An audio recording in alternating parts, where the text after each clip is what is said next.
Doc.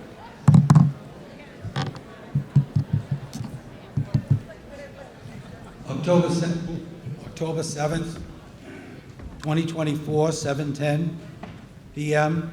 I call this meeting to order. Mr. O'Leary, I'll entertain a motion to admit guests. Thank you, Mr. Moderator. Thank you, everybody, for coming this evening. Mr. Moderator, I move that the following non-registered voters or visitors be admitted to the meeting. Rob Carbone, NORCAM, freedom of the floor. Maureen Doherty, North Reading transcript, freedom of the floor.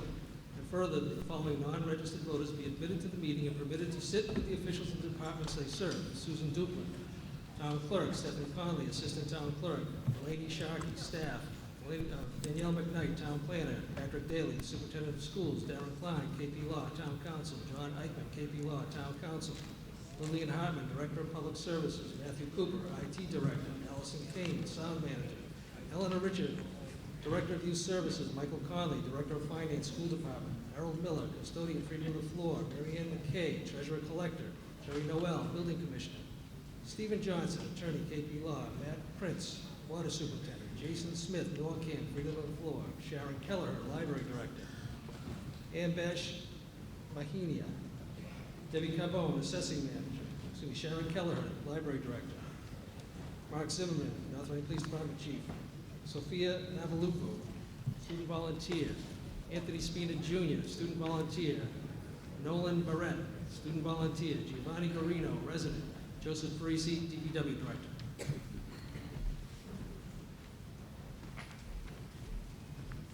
On the motion, any discussion? Seeing none, all those in favor, please say aye. Aye. Opposed? Unanimous?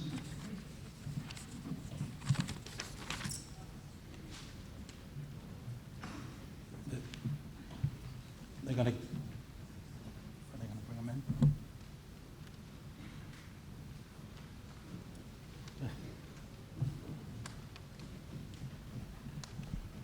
While we're waiting for them to come in, let me go over a few things.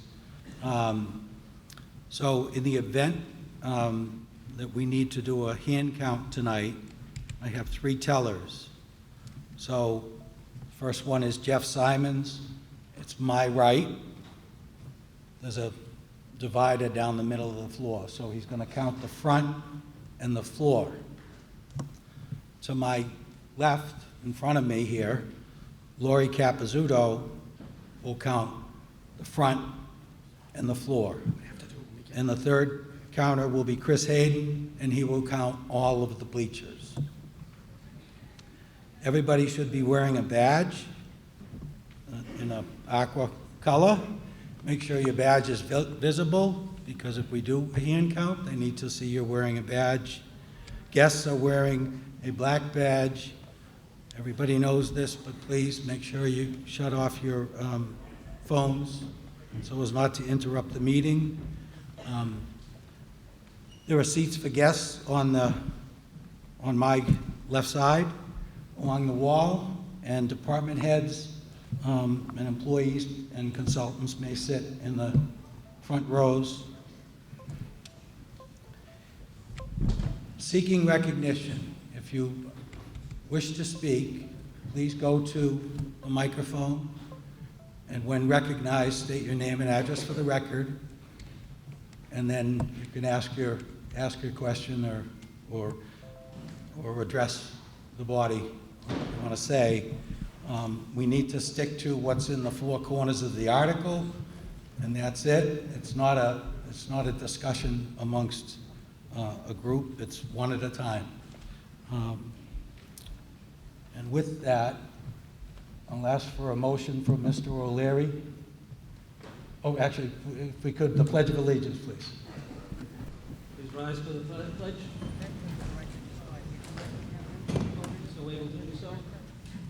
I pledge allegiance to the flag Of the United States of America, and to the republic for which it stands, one nation, under God, indivisible, with liberty and justice for all. Mr. O'Leary. Mr. Moderator, I move to dispense with the reading of the warrant and to refer to the articles by number, and further to dispense with the reading of the return of service by constable.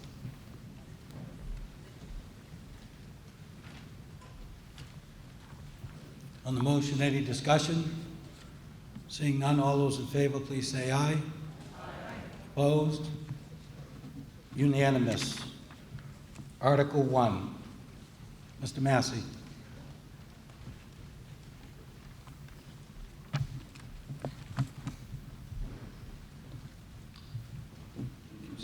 Good evening. Article 1, I move to hear reports of town officers and committees as may be presented at this meeting.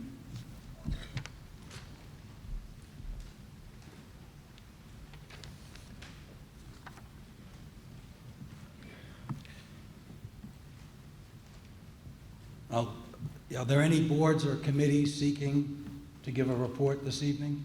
No one's approached me prior to the meeting. I'll assume we have none.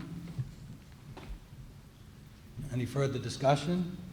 Seeing none, all those in favor, please say aye. Opposed? Unanimous. Article 2, Mr. Vacy. Article 2, prior year bills. I move to authorize payments of bills of a prior fiscal year from the fiscal year 2025 operating budget approved under Article 16 of the June 10, 2024 Spring Annual Town Meeting as follows. Draining cleaning in the amount of $775 to be paid from line 52, Public Works Expenses, Stormwater, as specified in Article 2 as printed in the warrant.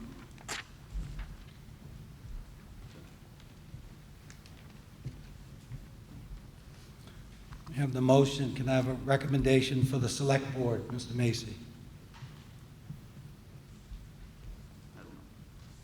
Select Board recommends. Finance Committee, Ms. Hoover. Finance Committee recommends. Any further discussion? This requires a 4/5 vote so that these payments can be made. All those in favor, please say aye. Aye. Opposed? Unanimous. Article 3, Mr. Macy. Article 3, appropriate money to the stabilization fund. Mr. Moderator, I move to pass over Article 3 as printed in the warrant.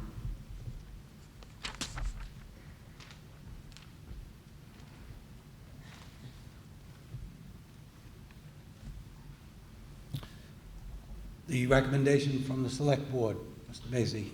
Select Board recommends. Finance Committee, Ms. Hoover. Finance Committee recommends passing over. Further discussion? Seeing none, all those in favor, please say aye. Aye. Opposed? Motion carries.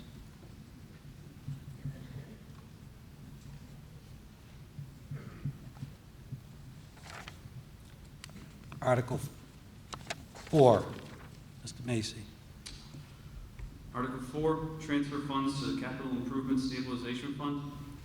Mr. Moderator, I move to transfer from free cash the sum of $250,000 to be added to the Capital Improvement Stabilization Fund as specified in Article 4 as printed in the warrant.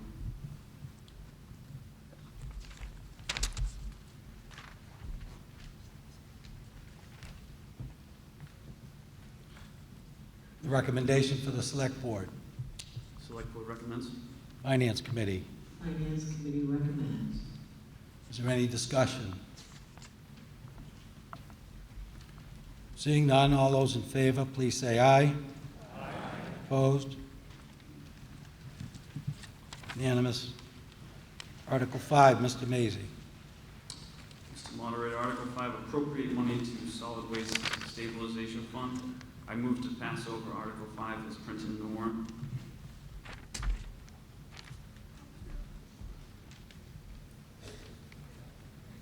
Recommendation for the Select Board. Select Board recommends passing over. For the Finance Committee. Finance Committee recommends passing over. Further discussion? Seeing none, all those in favor, please say aye. Aye. Unanimous. Article 6, Mr. Macy. Article 6, appropriate money to the Participating Funding Arrangement Fund. Mr. Moderator, I move to transfer from free cash the sum of $175,700 to be added to the Participating Funding Arrangement Fund as specified in Article 6 as printed in the warrant.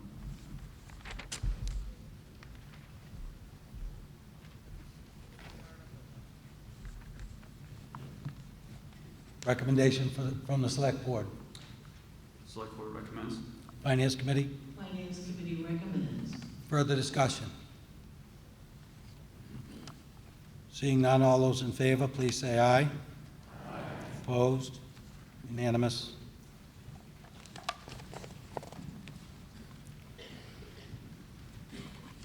Article 7.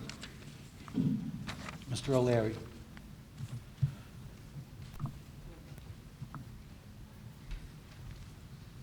Mr. Moderator, Article 7, amend fiscal year 2025 operating budget. Mr. Moderator, I move to amend the fiscal year 2025 operating budget approved under Article 16 of the June 10th, 2024 Springtown meeting as follows. Raise and appropriate $68,252 for line 5 reserve fund. Raise and appropriate $80,000 for line 36 police department salaries. Raise and appropriate $50,000 for line 39 fire department salaries. Raise and appropriate $50,000 for line 92 student services. Raise and appropriate $349,842 for line 97 special education tuition, and fund from Hillview retained earnings $100,000 for line 107 Hillview Country Club expenses, as specified in Article 7 as printed in the warrant.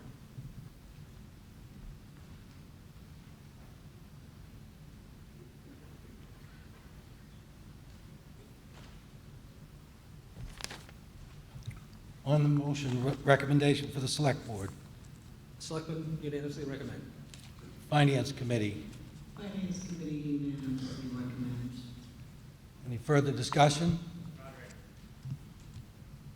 Oh, I'm sorry, School Committee.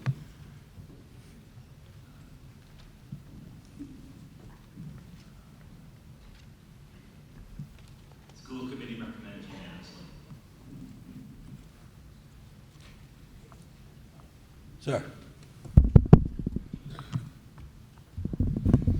Mr. Moderator, my name's Matthew Page, 1 Peabody Street. I had a couple quick questions for the town administrator and then 2 quick questions for Mr. Massey, please. Mr. Gilberto, go ahead and ask the first question. Thank you, sir. So in terms of this Article 7, our town budget, is there any money set aside in the town budget to cover the legal costs that will be associated with a no vote on Article 13 that may potentially happen later this evening? Okay, if I answer that? Mr. Gilberto. Through you, Mr. Moderator, we do have the standing town council appropriation. I believe it's line 7 from the June town meeting budget vote. It does not have any earmarked funding for that particular purpose, but we do have a general appropriation that we carry each year. Okay, could you explain to me how we would go about appropriating funds to cover the legal costs, if the town votes to not comply with the state zoning law? Mr. Gilberto. So traditionally, we've funded legal action in 2 ways. One has been to supplement the legal budget during the course of the fiscal year or in advance of the fiscal year beginning. So that would be adding funding to line 7 of the budget. The second is to have an article. We have an article later on the warrant. I think it might be Article 12, related to the litigation for Elm Street. The difference being money appropriated in the budget, in that line 7 that I mentioned, would only be available for this particular fiscal year versus an article generally carries from one fiscal year to the next, and we're able to draw from it as needed. And I think, as everybody here knows, the 20 Elm Street litigation has gone over the course of a number of years, and that's why we used articles to fund it. Yeah, so in terms of your own internal estimates, if we are facing a multi-year litigation, what could be the potential cost of that in terms of the budget this financial year and then in out financial years? Or do we just not know? Mr. Gilberto. So I think I understand the question of what would the potential cost be. Yeah. And I would, through the moderator, ask the town council would be willing to speak to that. The question was the cost associated with Does town council wish to address that, Mr. Klein? no vote on 13 and the cost associated. Darren Klein, KP Law Town Council through the moderator. Good evening, everybody. Pleasure to be here. I hope everyone has a pleasant town meeting and all the business gets done. Very, very, very hard question to answer. Yeah. On any case, let alone cases of first impression like this. So all I could give you is an incredibly rough estimate. And I will do that, but this is a somewhat educated guess, but an educated guess on something that we haven't seen before. So it's really a guess. I would say if it is voted down tonight, between now and the time the Milton decision comes down, I would put a very rough estimate of legal costs at about $10,000 in sort of advising the town on different issues, in discussing with the Attorney General and things of that nature. Again, an estimate.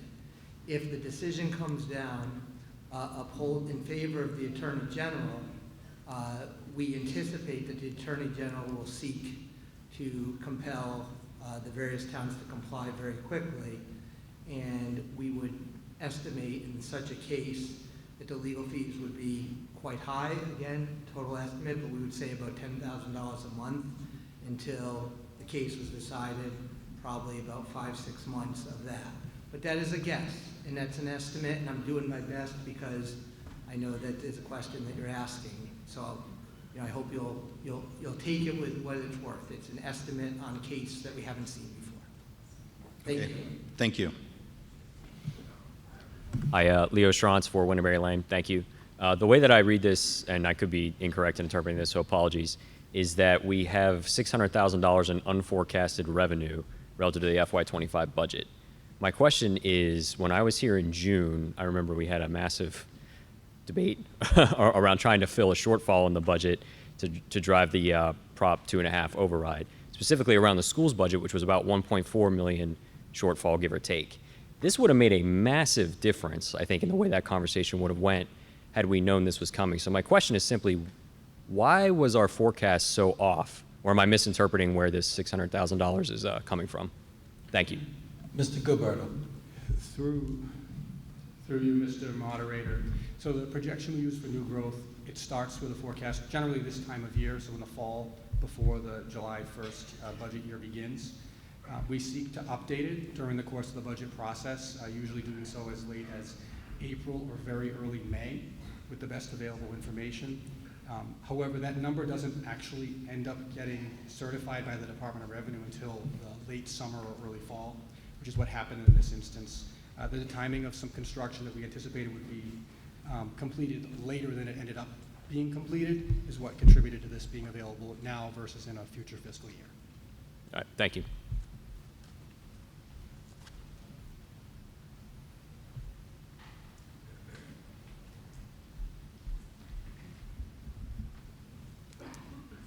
Thank you, sir. Mr. Yule. Yes, Jeff Yule, 427 Park Street. My question is really as a follow-up to the previous question, not this gentleman, but the gentleman, Mr. Page or whatever. So I'm going to direct this towards legal counsel. On what basis do you really put an estimate on costs that don't exist, may not exist at this time? Okay, it seems like it's a lead-on question to question 13. So that's a big concern that I have. Misleading. Mr. Klein. Mr. Yule, I really just can't say it any better than I said. It is a estimate and a guess, and it's an estimate on a case that that is not really an issue that hasn't been out there before, and certainly we don't know what the litigation would be from the Attorney General trying to enforce it. So it is a rough estimate. That's the best I can tell you. Okay, based on other litigation and things of that nature, it is a very, very rough estimate. To you, Mr. Moderator. So my question then becomes, why would you speculate? That's the concern that I have. In your field, when you speculate, you're guessing. And when you're guessing, you're leaning and giving a certain direction. So why would you speculate?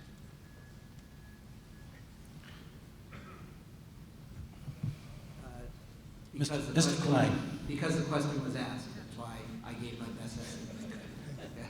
Just finally. Mr. Yule. Mr. Moderator, what about no? No is a good answer. I don't know. That's a better answer. Thank you. Thank you, Jeff Gannon, 3 Linwood Avenue. Just want to thank Town's Council for answering the question for best that he could. There's a lot of people out here interested in this, and so I think he was very clear that it's a rough estimate. He has clearly plenty of experience, so thank you for giving the crowd the answer. Appreciate it. Mr. O'Leary. Just in relation to the question that was asked and, the need for additional funding, should Article 13 get voted down and we're put into the position of having to defend our position, there may be a motion made to reconsider Article 7, to put money into that account to defend the town's position after the fact. We'll take a 4/5 vote to bring it back up for reconsideration, but you would be asked to appropriate money to defend town meeting's actions after the action is taken. But thank you for the question in relation to finding out what's our exposure and what can we anticipate that helps us make an informed decision. Again, we have to at some point, put our money where our mouth is too, if that's what we're going to do. That's all. So once Article 13 is dispensed with and action has been taken, then we can determine whether or not we have to go back and allocate some funds. All right? Thank you, Mr. Moderator. Any further discussion? This is for the approval of Article 7, as printed in the warrant. All those in favor, please say aye. Aye. Opposed? Unanimous. Motion carries.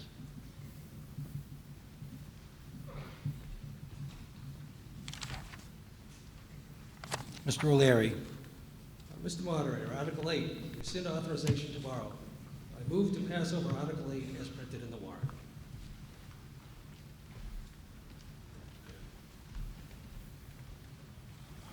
Recommendation for the Select Board. Select Board recommends passing over. Finance Committee. Finance Committee recommends passing over. Further discussion? Seeing none, all those in favor, please say aye. Opposed? Unanimous.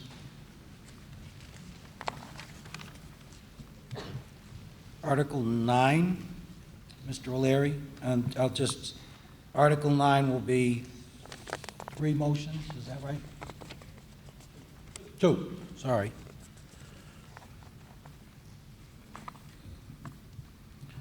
The article's being divided because, as we do with the annual budget, if there's borrowing in that, the borrowing requires a 2/3 vote. So we take that as a separate vote.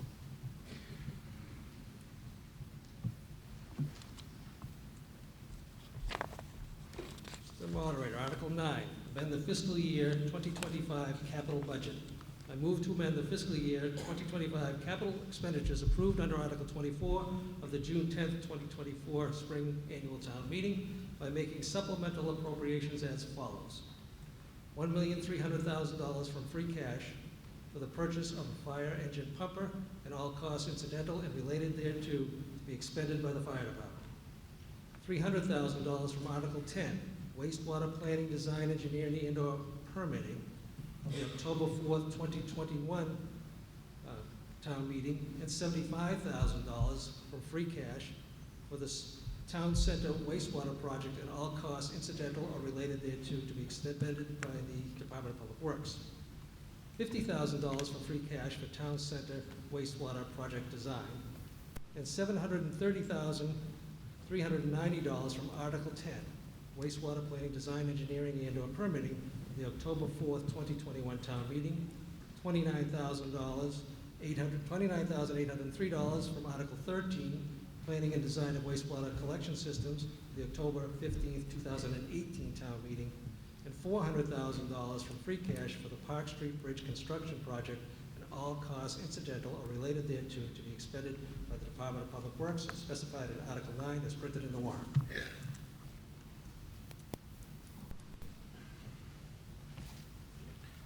Recommendation from the Select Board.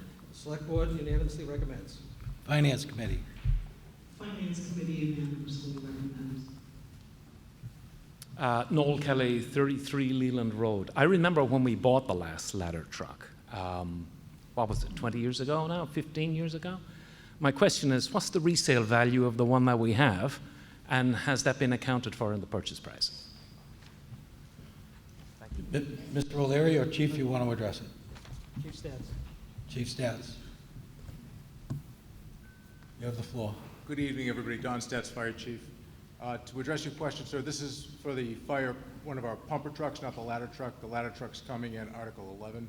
The resale value on all the fire apparatus due to its age isn't very much. Pump truck usually goes anywhere from $8,000 to $12,000, depending on its condition. The ladder truck, again, that's going to be 30 years at the time it's built and replaced, so I can guess that it's going to be close to maybe $20,000 in resale value.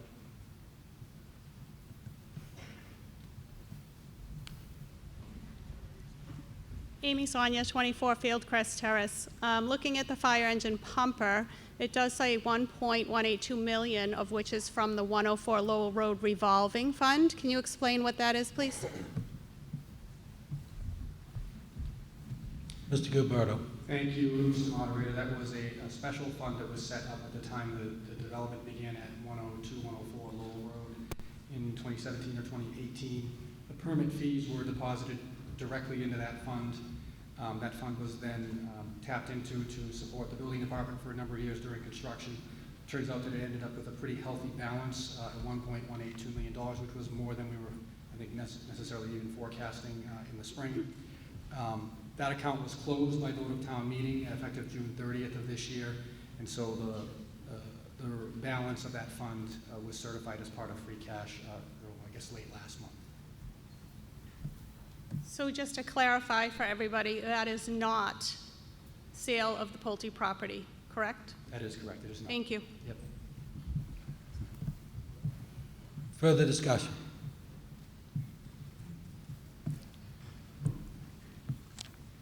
This part of the article, this motion in the article requires a majority vote. All those in favor, please say aye. Aye. Opposed? No. Motion carries. The second motion, Mr. O'Leary. Mr. Moderator, I move to amend the fiscal year 2025 capital expenditures approved under Article 24, June 10, 2024, spring annual town meeting by making supplemental appropriations as follows. $500,000 to be bonded as authorized by Massachusetts General Law, Chapter 44, for Hillview Function Hall facility roof repair and/or replacement, and all costs related thereto to be expended by the Hillview Commission, while debt issued will be general obligation of the town. It is the intention that the debt be serviced in the first instance by Hillview Enterprise, and for sources of funding to be bonded, to authorize the treasurer with the approval of the select board to borrow said specified amount sums and issue bonds and notes, all as specified in Article 9 as printed in the warrant.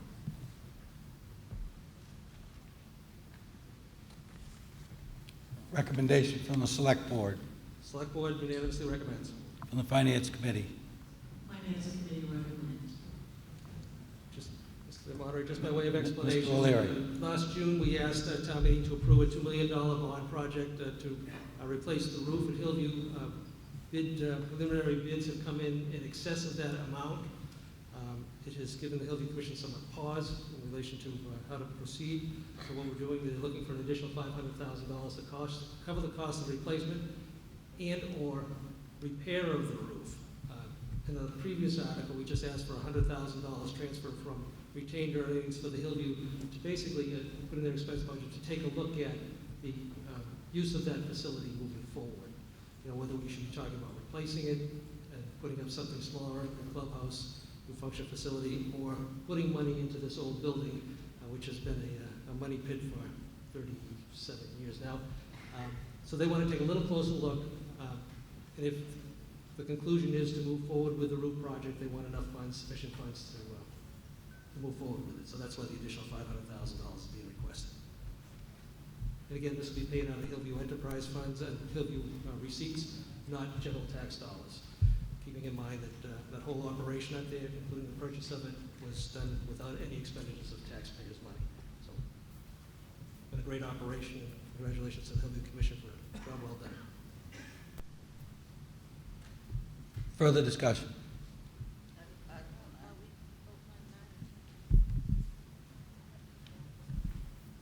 Seeing none, this does require a two-thirds vote. All those in favor, please say aye. Aye. Opposed?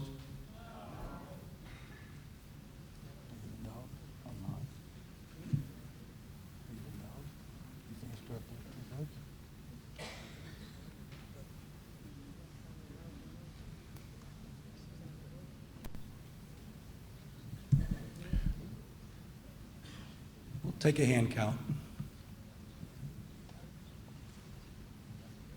If the tellers would please step forward.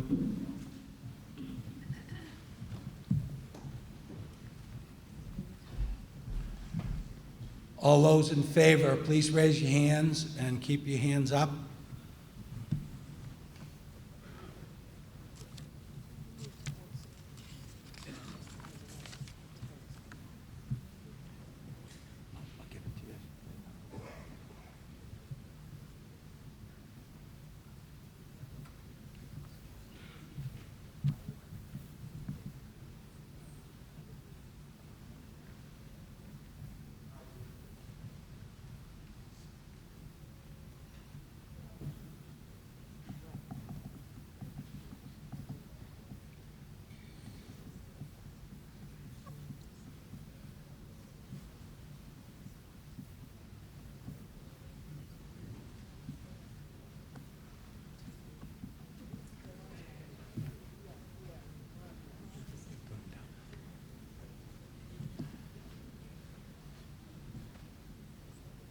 If the counter is way past you, you can put it down. I don't want you getting strained.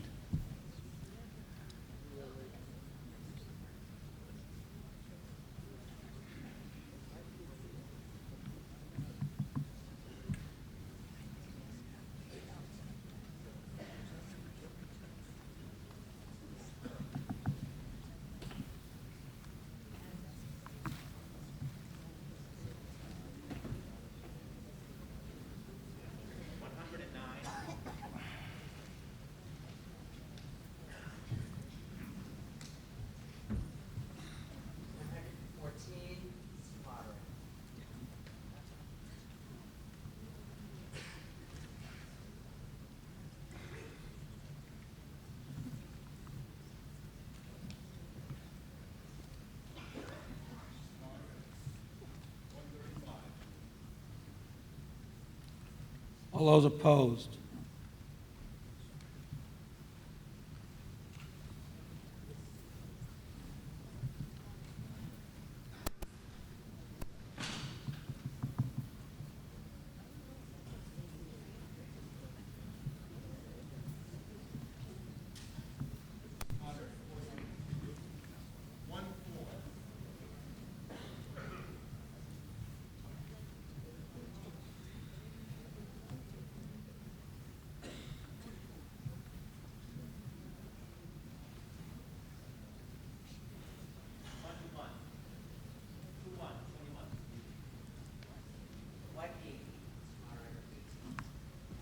Motion carries.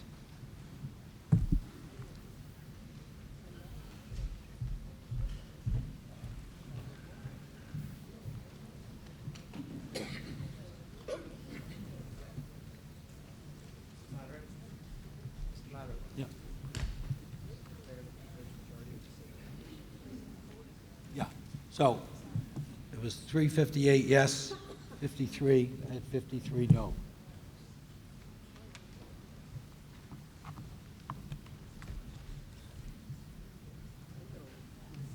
So, two-thirds majority.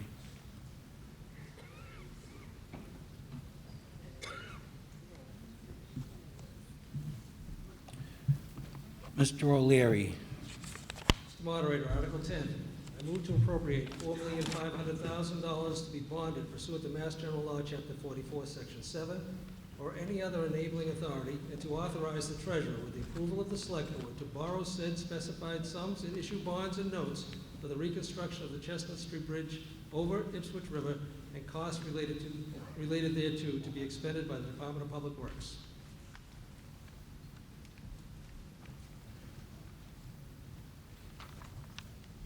Recommendation for the Select Board. Select Board unanimously recommends. Finance Committee. Finance Committee unanimously recommends. Mr. Gilberto. Got to just give a brief overview. I do not need leave of the meeting. Okay. No leave of the meeting? No leave of the Okay. Thank you, Mr. Moderator, through you. Just briefly, this is the Chestnut Street Bridge Replacement Project. Bridge is over the Ipswich River near the intersection with Park Street. As everyone here knows, bridge was closed in the summer of 2023. We have a permitting process that we've been in with the state, both for environmental and engineering purposes, that we expect to conclude in December of this year. Our estimated cost for the project is $4.5 million. That number has increased when we first started talking about it at $3.5 million, roughly 1 year to 18 months ago.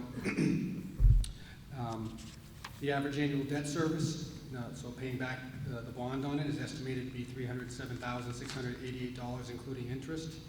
The proposal here is to seek authorization for borrowing regardless of the result of a debt exclusion vote that will appear on the November 5th ballot. So this is not a contingent appropriation. Those of you who were part of the discussion in the springtime, we had an override discussion that took place for the operating budget that involved contingent appropriations. This is not the case for this particular project. The debt service would be authorized either way by vote here, whether or not the debt exclusion question passes or fails on the November 5th state election ballot. The impact, if that question were to be approved, could be 8 cents per $1,000 evaluation in the highest years, or $66 for the average single-family home valued at $812,000. As we noted in some prior discussions, there is some debt service that will fall off in fiscal year 2026. That's excluded debt service, so above the limits of Proposition 2.5. It's about 15 cents per $1,000, or $121.65. If the debt exclusion question fails in November, the debt would need to be absorbed into the existing tax levy, potentially impacting municipal and school services. But the project could also be funded via another source at a future town meeting or a future debt exclusion vote. The intention here is to get authorization to borrow to proceed with the project so that we can get the project design finalized and get the project out to bid so that construction to reopen the bridge can begin as soon as next construction season. Whether or not the debt exclusion passes or fails will determine how that's repaid. If the debt exclusion does in fact not pass, we would consult with the Select Board prior to actually authorizing any borrowing, and it's possible we could be back before you in either the springtime or a special town meeting to seek alternative funding. Thank you, Mr. Moderator. Sir. Mike Scalata, 240 Martin's Landing, Unit 102. Mr. Moderator, through you to the Town Administrator. Articles 10 and 11 request the town to appropriate funds for the Chestnut Street Bridge repairs and the Fire Department ladder truck, respectively. However, when reviewing the descriptions for these articles on pages 8 and 9 of the Town Warrant booklet, you'll notice that the estimated costs for both projects are missing. How can voters make an informed decision on whether to support or oppose Articles 10 and 11 when the most crucial information, the estimated cost of each project, is not provided? Additionally, both debt exclusion override questions will appear on the November 5th ballot. Yet, like the warrant articles, the estimated costs are also absent from the ballot question. For voters to cast informed votes, it's essential that all relevant information be available, especially when potential property tax increases are involved. Last Monday at the Select Board meeting, I raised this omission, and you mentioned that these costs have been discussed during the Select Board meetings. However, as you know, very few residents attend these meetings. Moving forward, when the town asks voters to approve funding for future projects, the estimated costs should be included in both the article description and the ballot question. Thank you for your consideration. Mr. Gilberto. I appreciate the feedback. Thank you very much. I will note that the articles are in a proper legal form to be approved by the body tonight. We will take the feedback with regard to how we might better include the cost for future warrant articles. So thank you. Thank you. Betty Jo Nicolai, 220 Martin's Landing.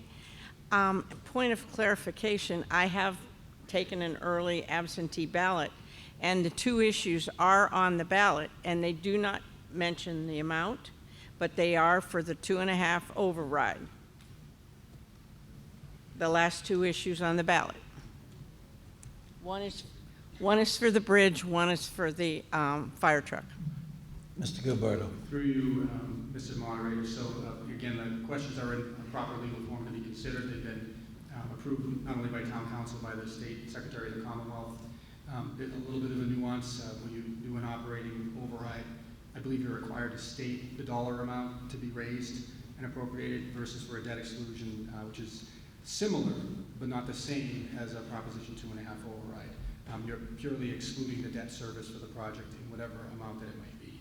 But we'll certainly take that feedback, and to the extent we can incorporate it for future ballot questions, we'll consider it. It's a little easier to incorporate into a town meeting warrant. It might not be quite as easy for a ballot question, but we'll take it under advisement. Thank you. I'm Don Miller, 6 Ashwood Drive. I only get information from what I read in the transcript. Unfortunately, this information would have been very valuable to have sometime before this meeting.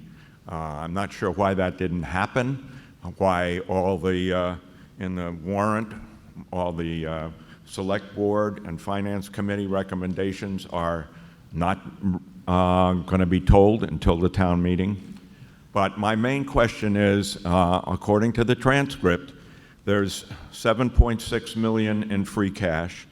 There's $16 million in the Pulte Fund, as well as a couple of others.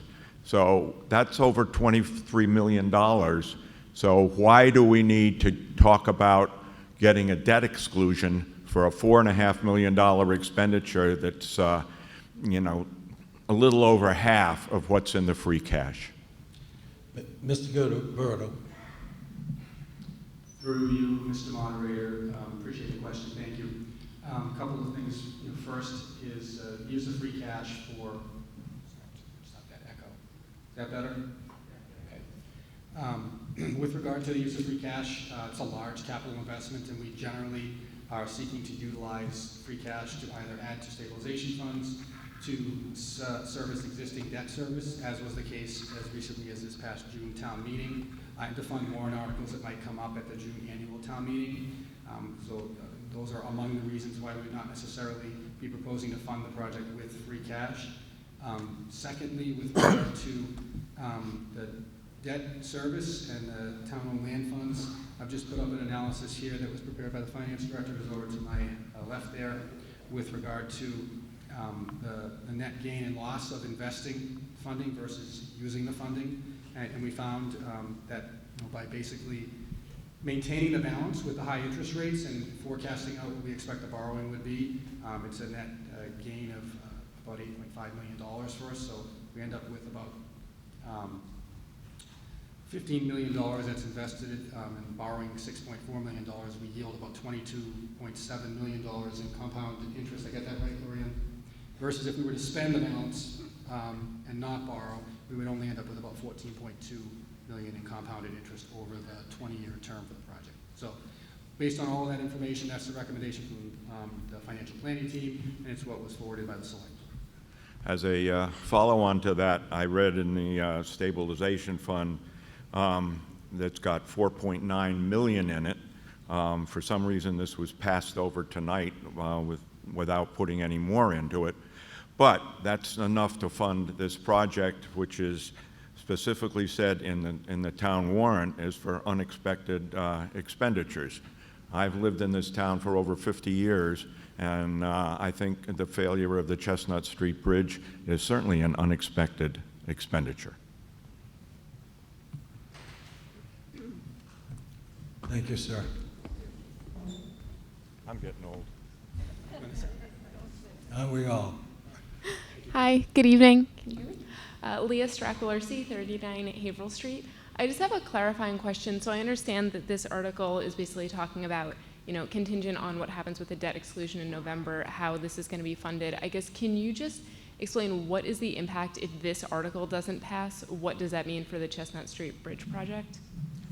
Mr. Gilberto. Through you, Mr. Moderator, to be clear, this appropriation is not contingent on the debt exclusion.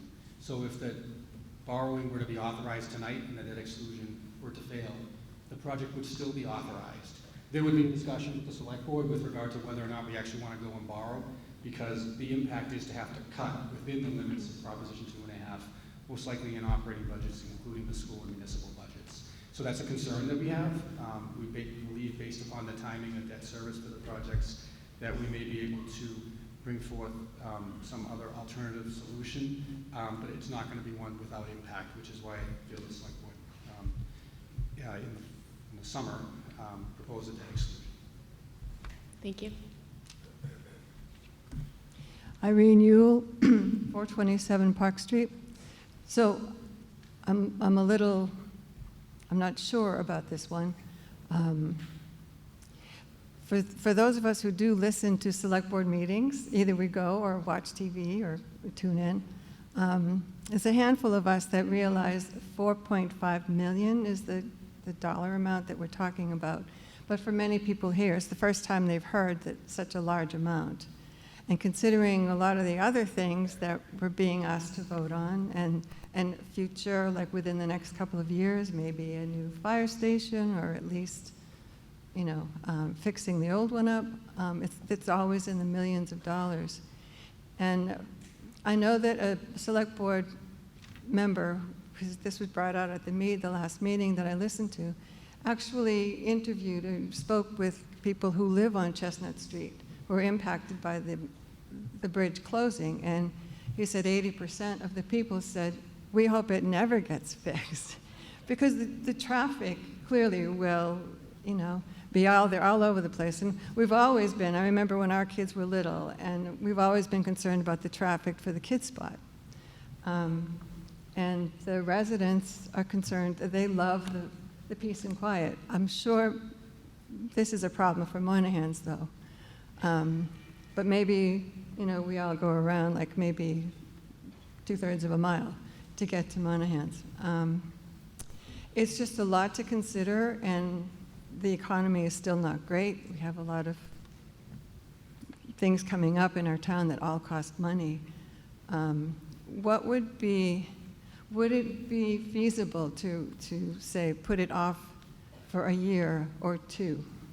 Or does this have to be fixed now, where even the people who live on that street hope that it doesn't get fixed? Mr. Gilberto. Through you, Mr. Moderator, so certainly town meeting is able to make the determination, you're all able to vote the way that you see fit for the town. In terms of delay, I think the concern that the Department of Public Works would have first is the potential and likelihood of continued cost escalation, so the project costing more money down the road. So that's a concern. The culverts, two very large steel culverts that are pretty well deteriorated. We're pretty confident that state environmental officials will not allow us to just leave it there. At some point, they may ask us to make other improvements at the area for which we don't have an appropriation right now. We haven't really even fully explored that. But the two things I'll also share are that is a primary access route, I think as everyone here knows, to our Department of Public Works, including the fuel depot that's accessed by DPW, fire, and police coming off Park Street and down Chestnut Street. It's also, direct access from anybody coming from the west from Moynihan Lumber, which, as folks here may or may not know, is one of the town's largest employers. So that is a consideration as well. And we know that it's having an impact on the intersection at Park and Central Street. I don't want to relitigate that discussion, which we had in June, but we do know that traffic is being diverted there. So I like the light. See it before. I like the light, by the way. Thank you. Mr. Yule. Thank you, Mr. Moderator, through you. Excuse me. Last June, we voted down the $10.5 million override. Okay? In that override was this, sorry about that.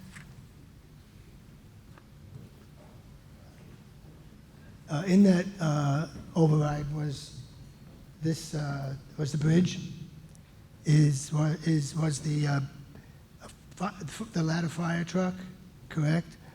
All right. And then you're coming forward in kind of like an end around to get these things in, okay? But then we're also rumors that there's going to be another push for an override next June. So the concern that I have is that we're building on our taxes not only yearly, but multiple times within the year, we're adding to our taxes. So the cost for doing this, it puts an extreme pressure on many of the property owners in North Reading.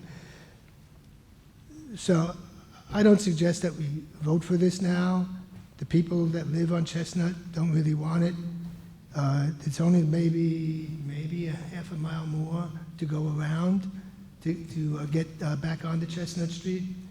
It's not really that much of an inconvenience for the drivers,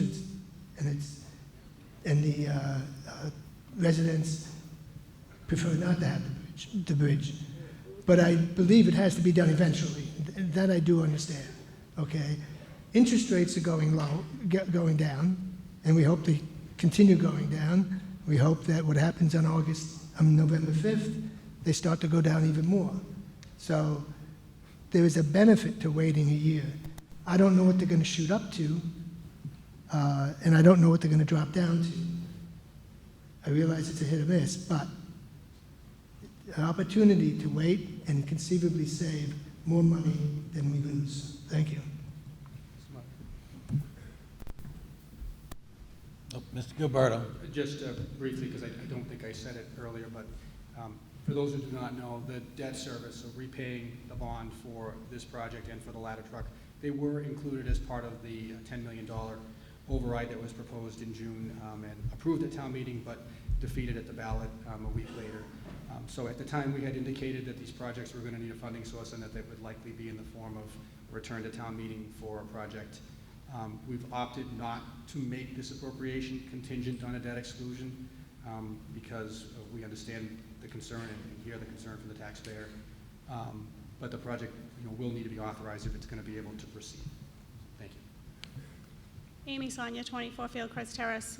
I have two questions. The first question is, where are we getting the $4.5 million estimate? Do we have bids already? Where is that number coming from? Mr. Gilberto. Through you, Mr. Moderator. So those are projected costs provided by our engineers, TEC is the name of the firm that's involved. Joe, look, you confirm it's TEC, right? So they provide us a cost estimate. Every so often we ask them to update the number, and it has increased, unfortunately, along with almost every other capital project we've been dealing with. Customarily, we have an appropriation and then go out to bid for most projects. It's pretty rare that we're able to time it as such that we are able to go out to bid and then seek an appropriation based on that bid. Even at then, you generally would need to carry a contingency for the project because you don't know what unexpected issues you're going to identify. This is intended to be the full amount, including a contingency. We hope that the bidding would be more favorable.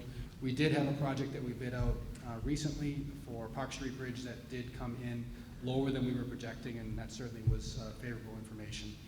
But it seems to depend on the project. So hopefully that answers your question. So part of that question, the $4.5 million, if the bids come in less, we are not borrowing $4.5 million. We're borrowing what the bids come in at. Is that correct? We'd end up, Mr. Maurer, we'd end up borrowing for what the project costs end up being in final. So it could be less. It could be less. Fingers crossed. Cannot be more without an appropriation here, tell me, but it could be less, yes.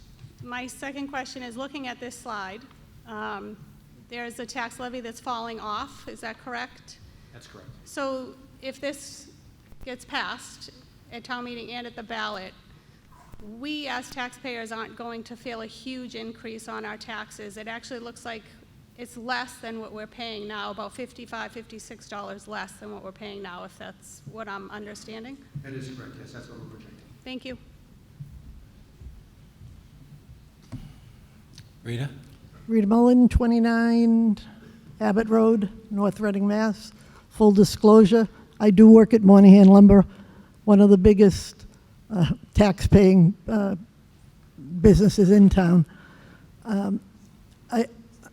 Not because I work there, because I would say it on any bridge that closes. If we can remember when we worked on the bridge past the high school, past the Hornets' Nest, what a zoo it was to get in and out. I worry about, to say that the neighbors like it. I'm sure everybody would love to have a road closed in front of you so you don't have anybody going by you. Sadly, at a business, it does certainly impact the sales at the company, etc. But nobody really has to worry about a business, even though it's a family business and houses a lot of people that work in North Reading. But my point is on the amount of money, if it is about $1 million more than last year, we've been through enough things that every time we wait and we wait and we wait, it keeps costing us more money. I think we'd be penny wise and pound foolish not to do it now, because it needs to be done. I think the town needs to take care of their roads and their businesses. And God forbid there's a fire anywhere in town, in that area. And you know what it's like we said at that, the parking, I count every night when I go home about 68 to 70 cars deep. And as much as we don't like traffic going on our roads, you at least get traffic coming back and forth. And God forbid a fire truck tries to get down the street with the cars always packed on both sides, it's almost impossible to get by. So more for safety reasons, and any bridge in town, I think we take care of it and not wait another year and spend another $1 million to do it. That's all. Thank you. Mr. O'Leary, read. Thank you, Mr. Moderator.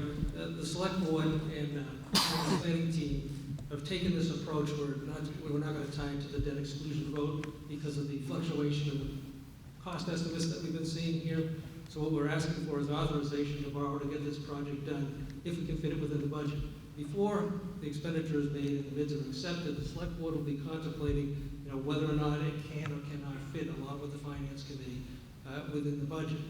So what this does is just gives the administration a lot more flexibility to go out to bid, find out exactly what it is, see if we can fit it in, either with or without a debt exclusion. And to Amy's point, with the debt exclusion, if it goes that way, we have debt exclusions which are falling off. The debt exclusion means for this bridge, so it'll be funded for a certain number of years, and then once it's paid off, it comes off your tax rolls. So we have a few of those coming due. So what we're looking for is flexibility to meet the need from a financial standpoint, and we're asking you for your consideration. Again, if it can't fit into the budget and the debt exclusion doesn't pass, then we may not move forward on it. But at least this gives us the flexibility. And again, if there are any grant fundings available, once we appropriate the money and get the authorization, we can apply for other funds. In other words, they'd like to look at that you've actually made the commitment. We'll have the opportunity to do that if we get this authorization. So we ask you to act favorably on the motion before you. Thank you. Kelleher. I'm Don Kelleher, Finance Committee and the Capital Improvement Planning Committee. Both those committees voted in favor of this.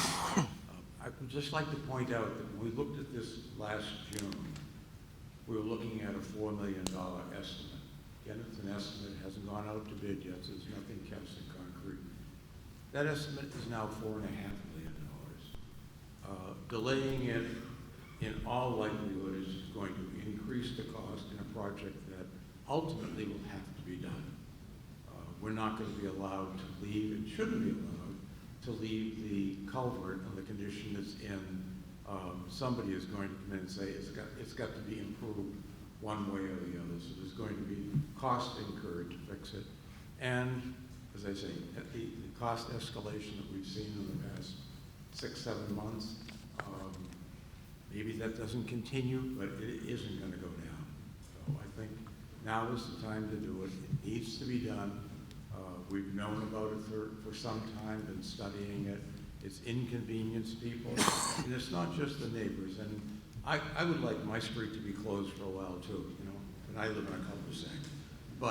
And it's not a thoroughfare, but this is, and it's an important piece of the roadway system in the town. Whether you live on the street or you're just passing through or you're going to Moynihan's, it is an important piece of roadway that needs to be opened up again. Thank you.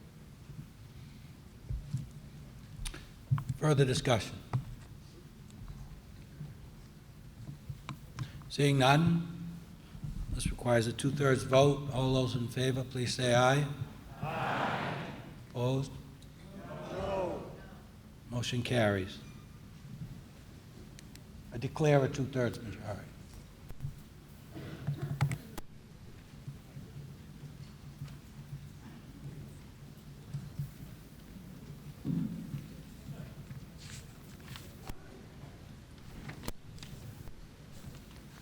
Article 11, Mr. O'Leary.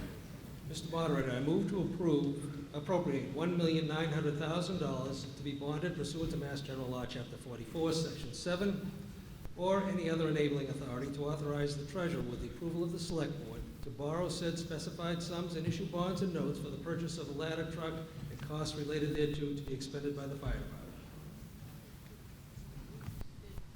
Slide, please.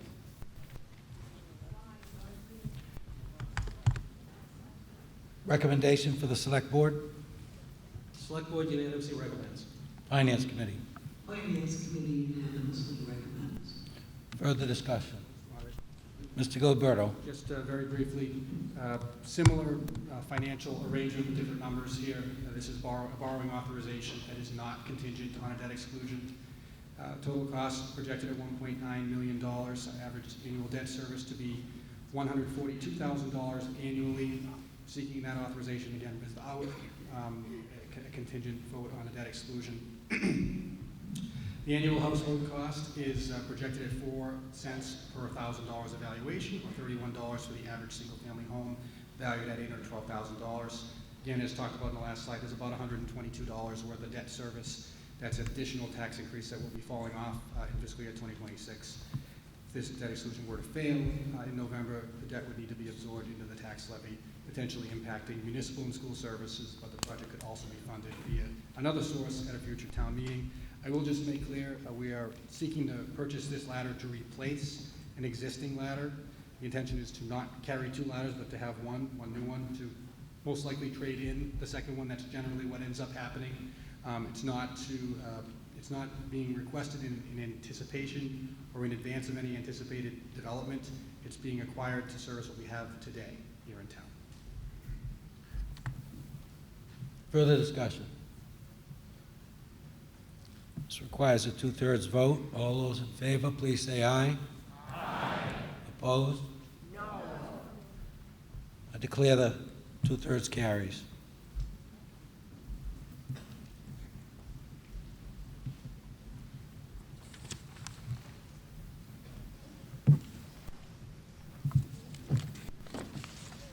Article 12, Mr. O'Leary. Mr. Moderator, Article 12, appropriate money for legal expenses, 20 Elm Street litigation. I move to pass over Article 12 as printed in the warrant.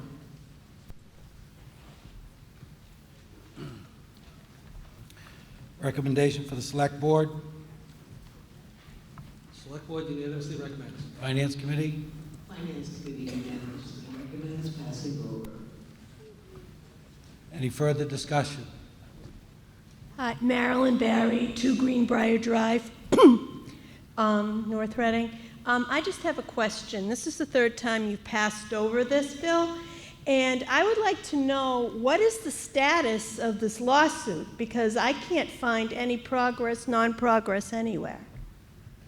The status of the situation is the state basically has remanded it back to the town for the Board of Appeals to, again, take action on the application by the applicant to build the project. So basically, we have lost the suit per se. So we're waiting on the developer to come back forward to the Zoning Board of Appeals, which will then trigger 180 days where they have to make a determination as to what's going to be approved and not approved, or approve a project, and then the whole appeal process takes place after that. We have approximately $200,000 left in this account right now. We haven't had a need to expend any further funds at this point.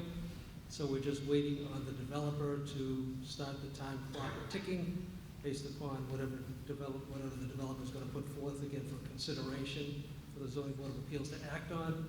The ZBA will then have to take action, approve some sort of project, maybe something the developer may not like, or maybe something they can come to a mutual agreement on. That process has not started up yet, and the ball is in their court, not ours. But the bottom line is, it's been remanded back to the town to make a determination, a favorable determination on the project.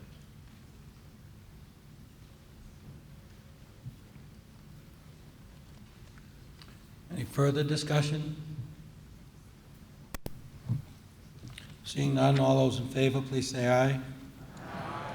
Opposed? Unanimous. Article 13, CPC.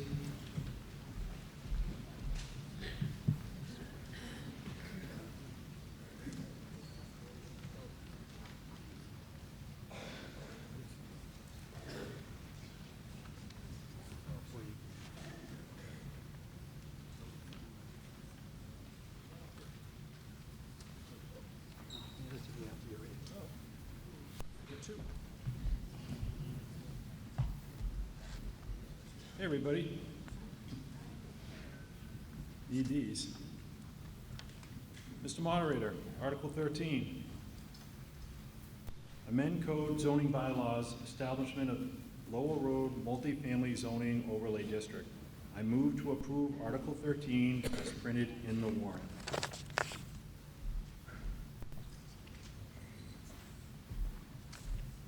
You'd like to speak on the article and your recommendation? Yes.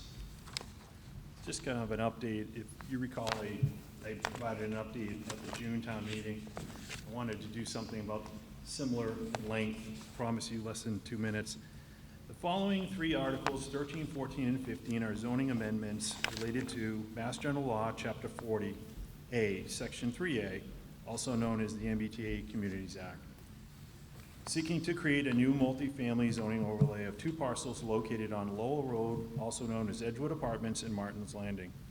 A little bit about the statute. Section 3A was signed into law in January 2021 by Charlie Baker. The law states an MBTA community shall have a zoning ordinance or bylaw that provides for at least one district of reasonable size in which multifamily housing is permitted as of right, provided, however, that such multifamily housing shall be without age restrictions, shall be suited for families with children.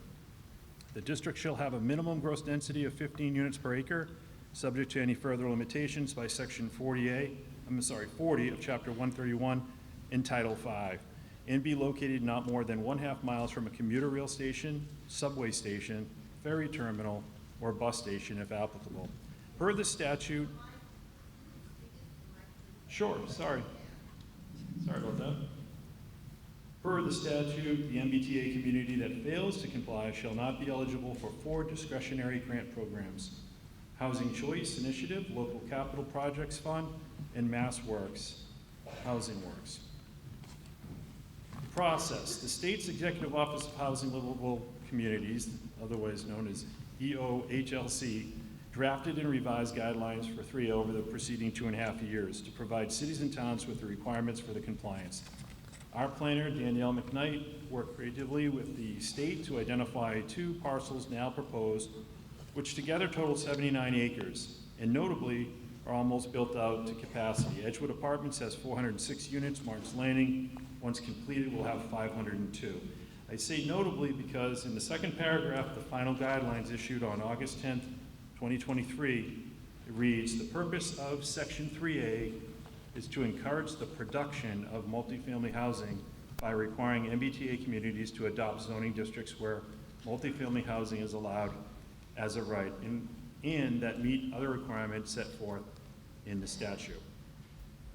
This year, in 2024 alone, the CPC has held 8 public hearings having MBTA Communities Act on its agenda to discuss the pros and cons and possible impacts on these parcels and to the town at large. We conducted 2 joint meetings with the Select Board doing the same. As a result of the meetings, our town council, KP Law, has fielded numerous questions about the law from members of these boards and the public, resulting in published FAQs with their interpretation and legal opinion. Some of you might recall back in June town meeting that we made the motion to commit and refer these same MBTA articles for further study.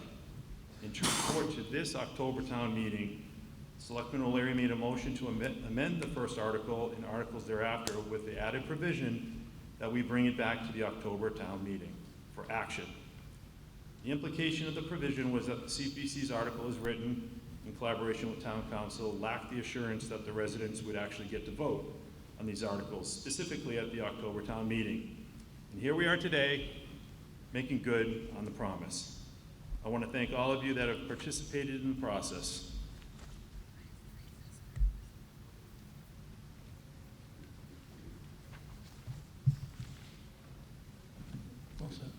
Can I have the recommendation from the select board? It should start with us, sir. Did you make, The CPC does not recommend. do not recommend, okay. Select board. Select board recommends 3-2. Finance committee? Finance committee recommends unanimously. Further discuss, Mr. Walner, did you?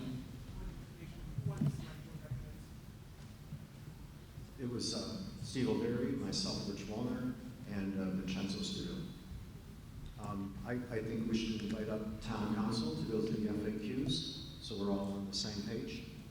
So, you allow me to? Call on town council if we need it for the questions. Sorry.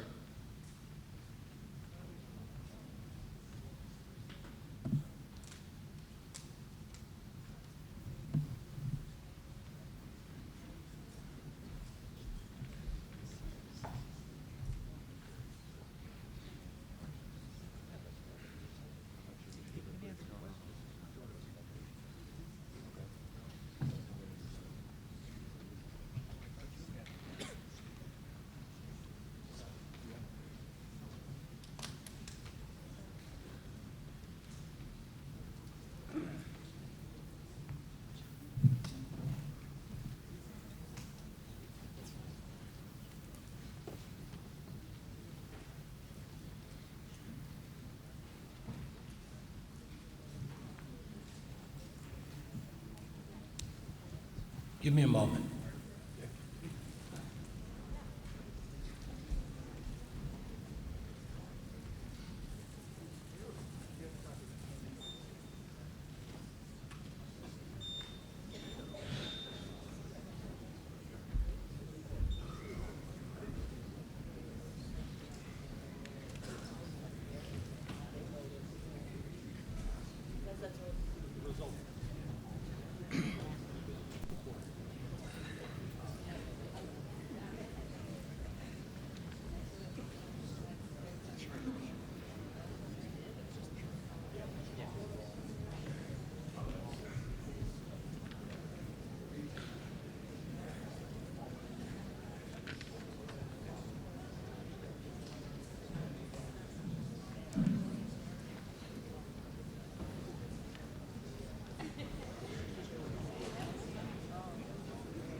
The select board and the CPC are having a discussion, so they've asked. So we'll take a 5-minute recess.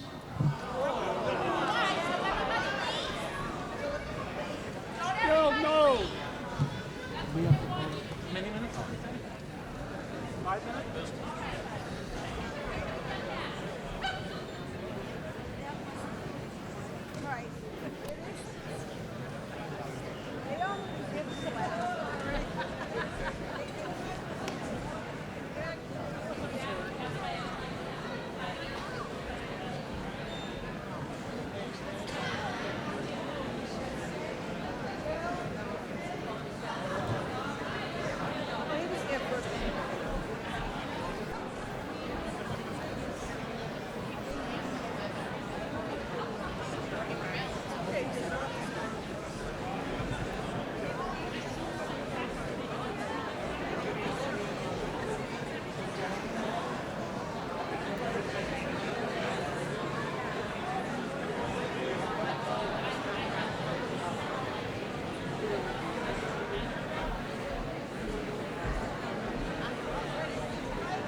Aye.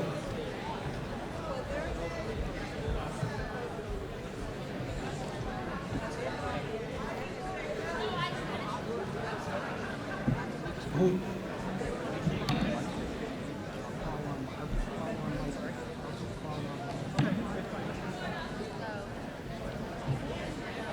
If we could, please take our seats.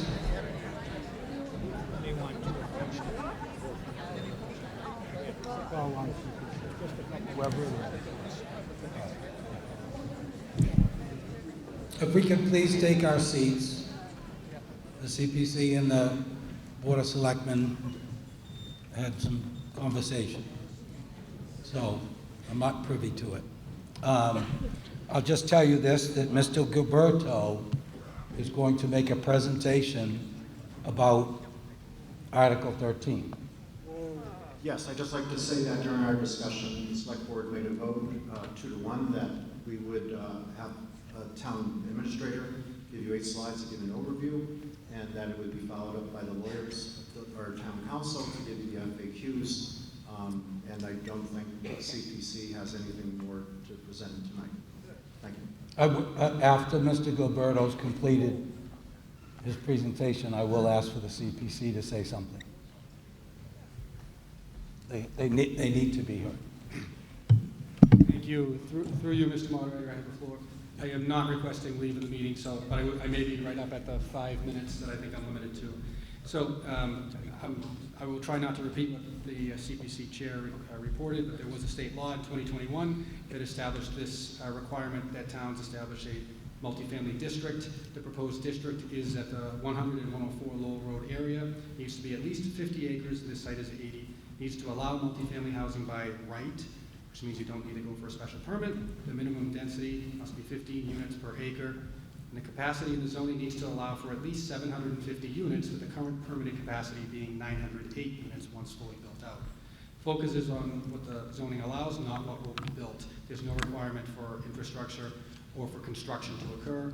The land does need to be developable, can't be in flood zone, water, wetland, public, or otherwise. And it can't restrict the age or number of bedrooms. The zoning does not restrict Martin's Landing. The development is 55 plus by choice and would remain so, as this is unrelated to zoning. Private properties that are rezoned remain in private ownership and under private control. So this is an image that shows the district. The now permitted and under construction buildings are a mix of 4 and 5 stories. The proposed by right zoning will be 4.5 stories at a maximum of 60 feet, which is the current foot maximum now as well. Right now permitted 908 units, proposed by right would be 812 units. The unit capacity, I'm going to leave the slide up there for just a moment, but basically there's a calculation you need to do with the state on their website to come up with how much construction can be, could occur should the property owner determine to construct housing. The subject properties are currently in an underlying zoning district. Town meeting has many times established zoning overlay districts. I think that there are 3 that are in place, or that this would be the 3rd, excuse me. There are 2 in place right now, and then the underlying industrial zoning. There are numerous possible uses allowed by right now, including office, retail, manufacturing, printing, and food production. Town meeting can rezone a property an unlimited number of times, and the zoning does not change the ownership and control of the sites. Site plan review would still be done on new and changed buildings. There's 3 amendments, as was indicated earlier. There's some consequences that have been identified for noncompliance. This is from the Mass Municipal Association, from an AG at Attorney General's Advisory 2023. You can lose eligibility for new funding. Compliance could be considered when the state is evaluating a grant application, and it may also influence funding decisions by state agencies in the future. How am I doing on time, Mr. Moderator? Am I on time? Hurry up. Selected frequently asked questions. Will the zoning bylaw affect the existing 55 plus age restriction at Martin's Landing / Pulte? No. How many units will be required to be built if we rezone this? 0. Does this zoning bylaw give the state special authority over the parcels within it? No. Will approving this bylaw bring MBTA service to North Reading? No. What limitations are there on development on these parcels? First and foremost, the private property owner rights, wastewater treatment capacity, the state building code, local aquifer protection district, existing wetlands and flood zone, and a 40R overlay zoning that was put in place, I believe, in the mid-2000s. How many units could be built under the proposed zoning? 812 units by right, which would be 96 units less than what's allowed right now. Could units potentially be added to the existing buildings? Based on the building footprints, an estimated potential of 24 units at Martin's Landing and 204 units at Edgewood, which would require adding floors to buildings and or reconstructing buildings to the extent possible, and at Edgewood actually adding elevators to the buildings. Why these parcels? They were identified because they've been recently developed as multifamily, reflecting the town's prior actions to provide affordable and senior housing options. Redevelopment is believed to be unlikely for the foreseeable future due to the age and density of the existing construction and the cost of reconstruction. And approving Articles 13 to 15 would modify existing zoning to comply with what is now state law. Finally, isn't there a lawsuit going on? Yes, there is. The State Attorney General is suing the town of Milton to require the town to approve a compliant zone. Oral arguments were actually heard today before the Supreme Judicial Court. The court intends to rule within 130 days of oral arguments, but may take longer as necessary. Thank you, Mr. Moderator. Would the CPC like to make a statement?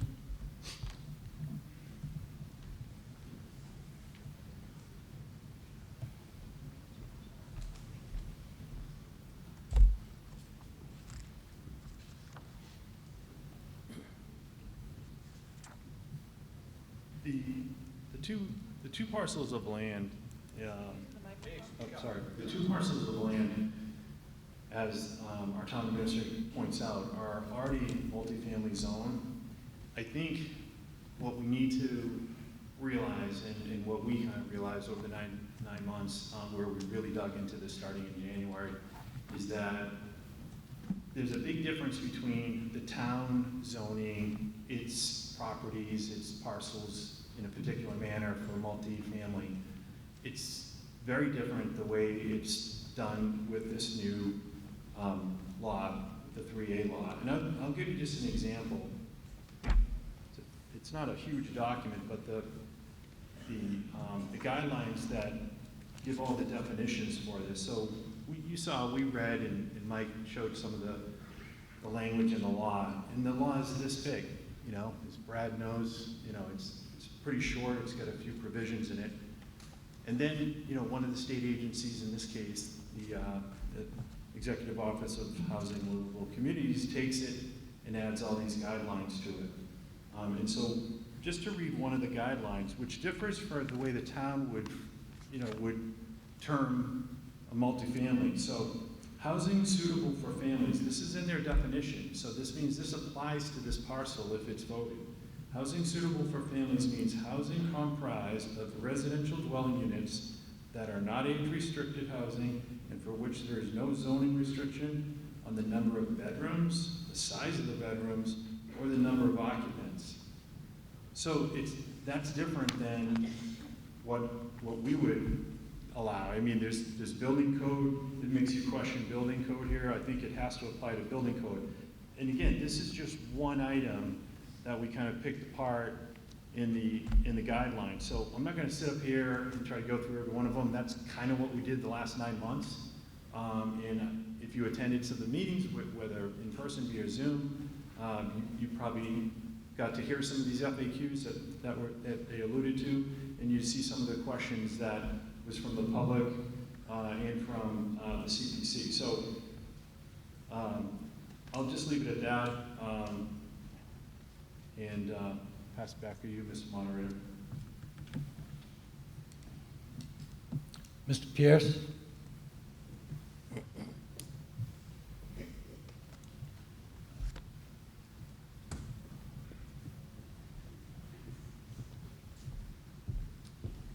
Mr. Moderator,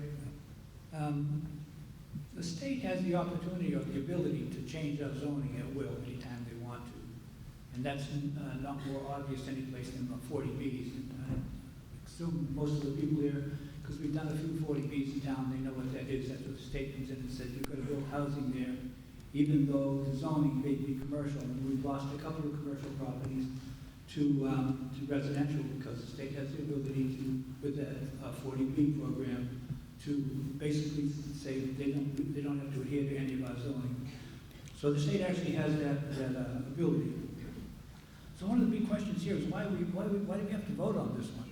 I mean, you know, what's the story? And the answer is the state, in responding to this need for housing, federally it's also the same thing. You hear it from the feds as well. But responding to this, they try to figure out the best way to do this. What they did by making it necessary for us to vote is also making it possible for us to choose. In other words, they didn't come in and say, this piece of land right here is what we want. They said, you guys try to figure it out, come up with one that meets the criteria you're looking for, and as long as it does, we'll approve it and you'll be in compliance. And so that's essentially what we did. And the situation that we have put together through the hard work of our planning administrator, we can comply with no problems. We don't have to put a stick in the ground, we don't have to do anything. Because the area that we've chosen already has multifamily as well as some age-restricted property on it. So the answer is they gave us an opportunity. We took that opportunity and came in with a program that meets their criteria. I read the complaint from the Attorney General to Milton just to see what that was all about.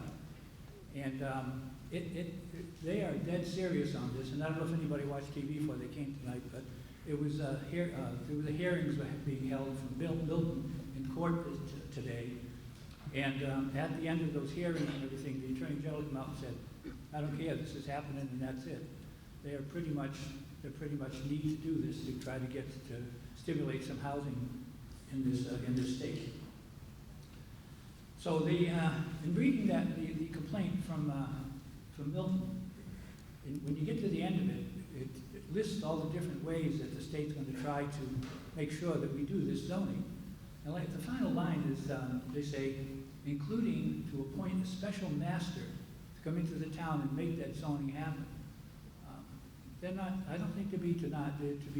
So the question is, if we vote no on this, we put ourselves, I don't know if the grants are such a big deal. I haven't been able to find anybody that said we need all those grants. But the cost of litigation, that's a lot of money down the drain because you're not going to prevail against the state on this. They're dedicated to this particular concept, and that's what you're going to have. So I would encourage a yes vote. And there's no real downside to the yes vote because if any one of these communities prevails in the process of going through the courts, if the law gets struck down, it gets struck down for everybody, including us. So if they don't, then we will not be harmed by this either, which is what will happen now. Costs will be pretty significant if we let this go to where the state sues us. Thank you very much.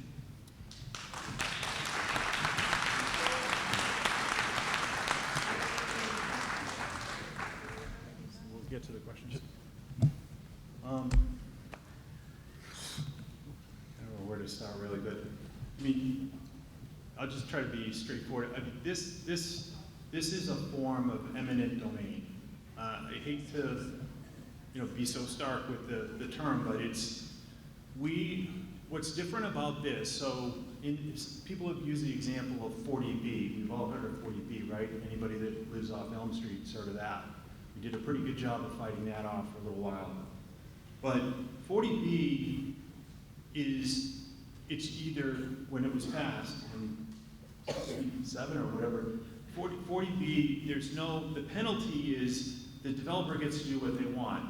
If you talk about the latest law that was passed or signed in August by Governor Healy, the Affordable Homes Act that makes ADUs now by right, that's a similar type of thing like 40B. Come February 2nd, ADUs are going to be allowed by right. So in the next few months, we have to go about a process of creating a ADU zoning bylaw. This one's different, and if you read it, it gives a penalty. So it says you shall do it, and if you don't, here's 4 discretionary grants that you will not be eligible for. So it's very different than those types of things where it's telling you that there's a cost for not doing it, but the town gets to make that decision. If you don't want to do it, then you can say no. And that's why we're given a vote. That's different than 40B. We weren't given a vote for 40B, and I was really young, but we weren't given a vote for 40B, and we weren't given a vote for the Affordable Homes Act. So it's a very different kind of thing, and when people phrase it that way, this is different. You're letting the state and these guidelines trump anything that we're doing or can do in the town. So I hope that helps.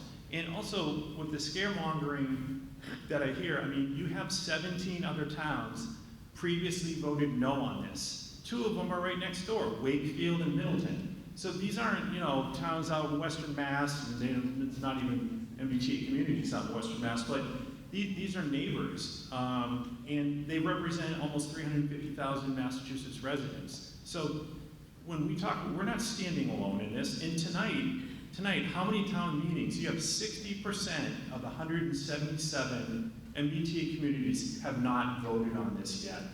So there's not a big wave of people signing up for this. Now tonight, again, across the state, there's going to be a lot of votes made. We don't know what it's going to be, but it's going to be a lot more than 17 towns, I assure you, that say no to this. So it's okay. We're going to be fine. We've been fine all the way up until this new law. So that's all I can say. And if you have any questions, I'm happy to take them.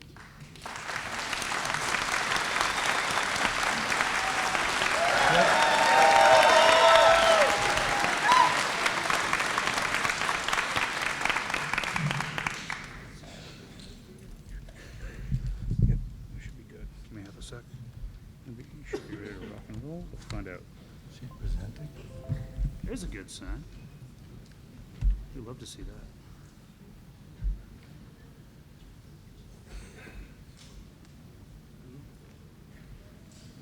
So do you want the PowerPoint one? No. Sure. That's right. Yeah.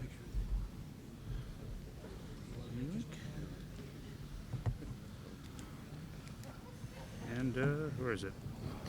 Where's my full screen? There you go. Have at it.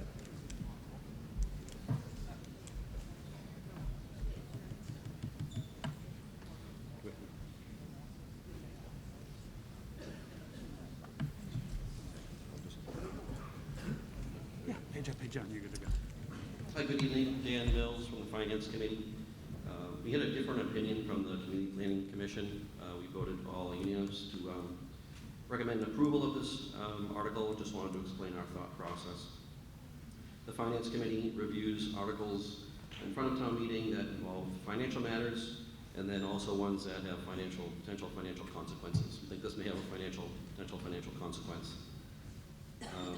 And for what purpose, I guess. So it's going to be a little repetitive, but these are the 2 parcels, these 2 parcels here.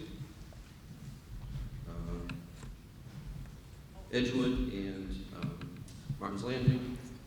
The underlying zoning is industrial office use. So the houses and the apartments and whatnot that are built there are actually built on a land that's zoned for office industrial use. And office could, if the owners want to build an office park there, they could build an office park there.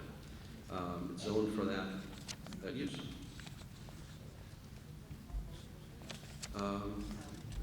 There's also, as the town administrator had mentioned, there's also 2 other uses that are zoned.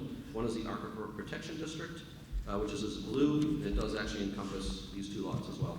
And the Aquifer Protection District provides restrictions on different types of maybe chemicals that can be stored there or other different uses that affect the aquifer. So we're voting on an overlay district. So again, you have your underlying base, industrial office use. You have your Aquifer Protection District overlay. Back in, I believe, 2006, 2007, thereabouts, the Gutierrez had approached the state from the J.T. Berry property, and they approached the state and they said, we would like to build an office park here. So they started going through that exercise. They determined that an office park wasn't in their best interest, so the parcel was left idle. Gutierrez then said, we have a residential developer that would like to come and build a residential unit here, some units here. And that was, this body, town meeting, approved a Berry Center residential smart growth district in this purple color here. Some years later, the state was looking to, so that accomplished some of our residential goals, our objectives as a community to provide housing production in town. Several years later, the rest of the property was up for sale through an agreement with the state for the town to secure half of the funds that would be allocated from the sale of the property. And that's the Pulte property in the brown here. So in order for that property to be developed on the industrial land, there needed to be a multifamily housing overlay district, which is this brown color. And again, it encompasses all these three parcels. My point is that there are housing overlay districts already approved for the site, and they're very, very much in line with the one that you see in front of you today. And that's because we did our job. Our town planner did a tremendous job selecting these properties so that we did not become burdened by this overlay district. The requirements that the state is really a mandate, and she has done a great job to provide the least disruption to this community. The selected parcels are already developed with high-density multifamily use, very consistent with the proposed Lowell Road multifamily overlay district. To oppose the state in this matter would not be fiscally responsible. We would lose access to state grants, particularly ones that could aid in our bridge projects. We don't have that luxury right now to jeopardize these grants. For those that are in favor of additional housing in the community, this actually is not going to accomplish what you think it's going to accomplish. It's not going to accomplish additional housing. Again, these properties are already developed almost to the maximum extent that they can be. For those at Martin's Landing concerned that the state, MBTA, or an outside developer will redevelop the property, you are the owners. You have control over the property. It's not the state. It's not by eminent domain. You maintain ownership of this property. Those concerned with state overreach, it's a valid concern, just as with other state mandates that frustrate residents. But this is not worth pursuing it, undermining the grants that we may need in the future. Again, we often compare ourselves to other communities, Middleton, Wakefield. However, North Reading has unique characteristics and priorities. Other communities don't come running to solve our challenges, whether with water, sewer, or economic development. We should do what's right for North Reading. Again, the Finance Committee recommends voting yes on this article and the related articles 14 and 15. Thank you.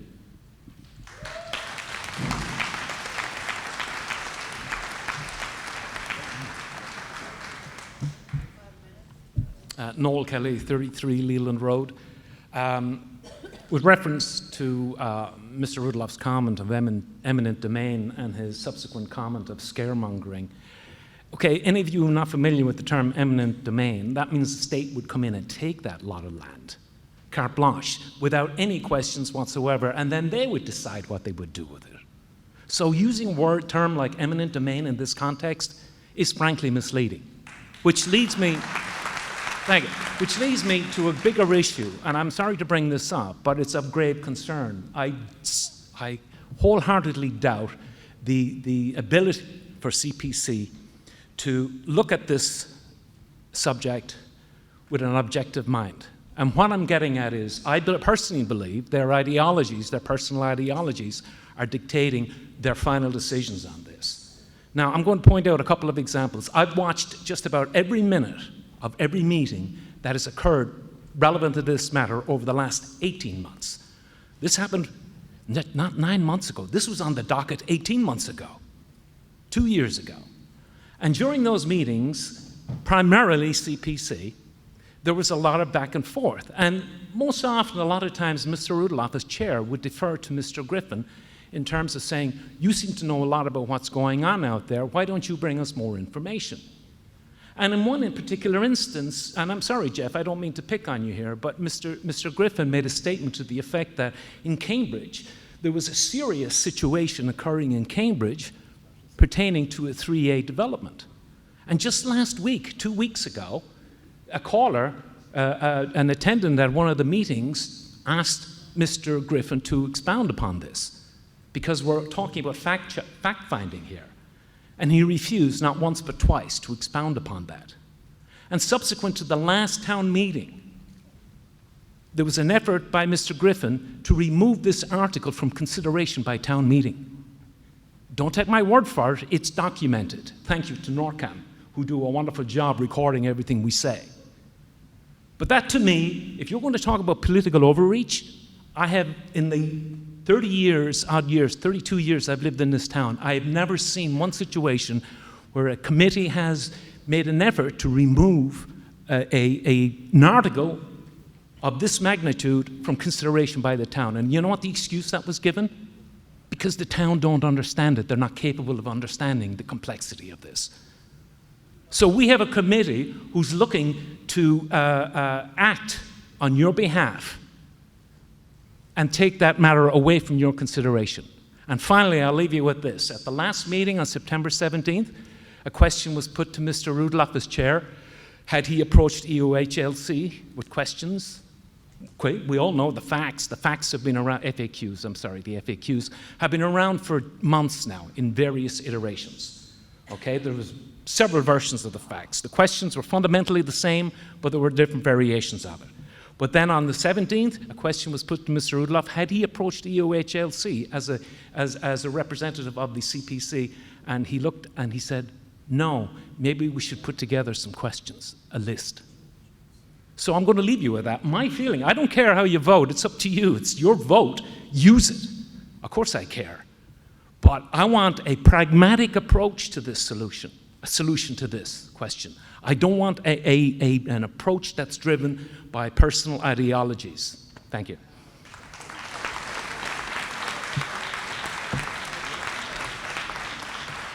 Dick Matolo, 280 Martin Landing.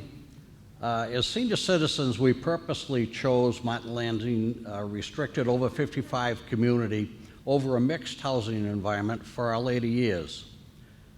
The Section 3A regulations and the compliance guidelines are very, very clear. Such multifamily housing shall be without age restrictions and shall be suitable for families with children. What don't we understand about this? Why are we being told that it's not going to affect Martin's Landing? Whether you agree with increasing the density in North Reading or not, we are being asked to effectively eliminate the deeded over 55 restrictions at Martin's Landing that satisfy the federal HUD rules and the Federal Fair Housing Act, which will permanently alter the quality of life for its seniors. You know, just if you'd taken the 49 acres at Edgewood and submitted that, it would have been a lot less complicated.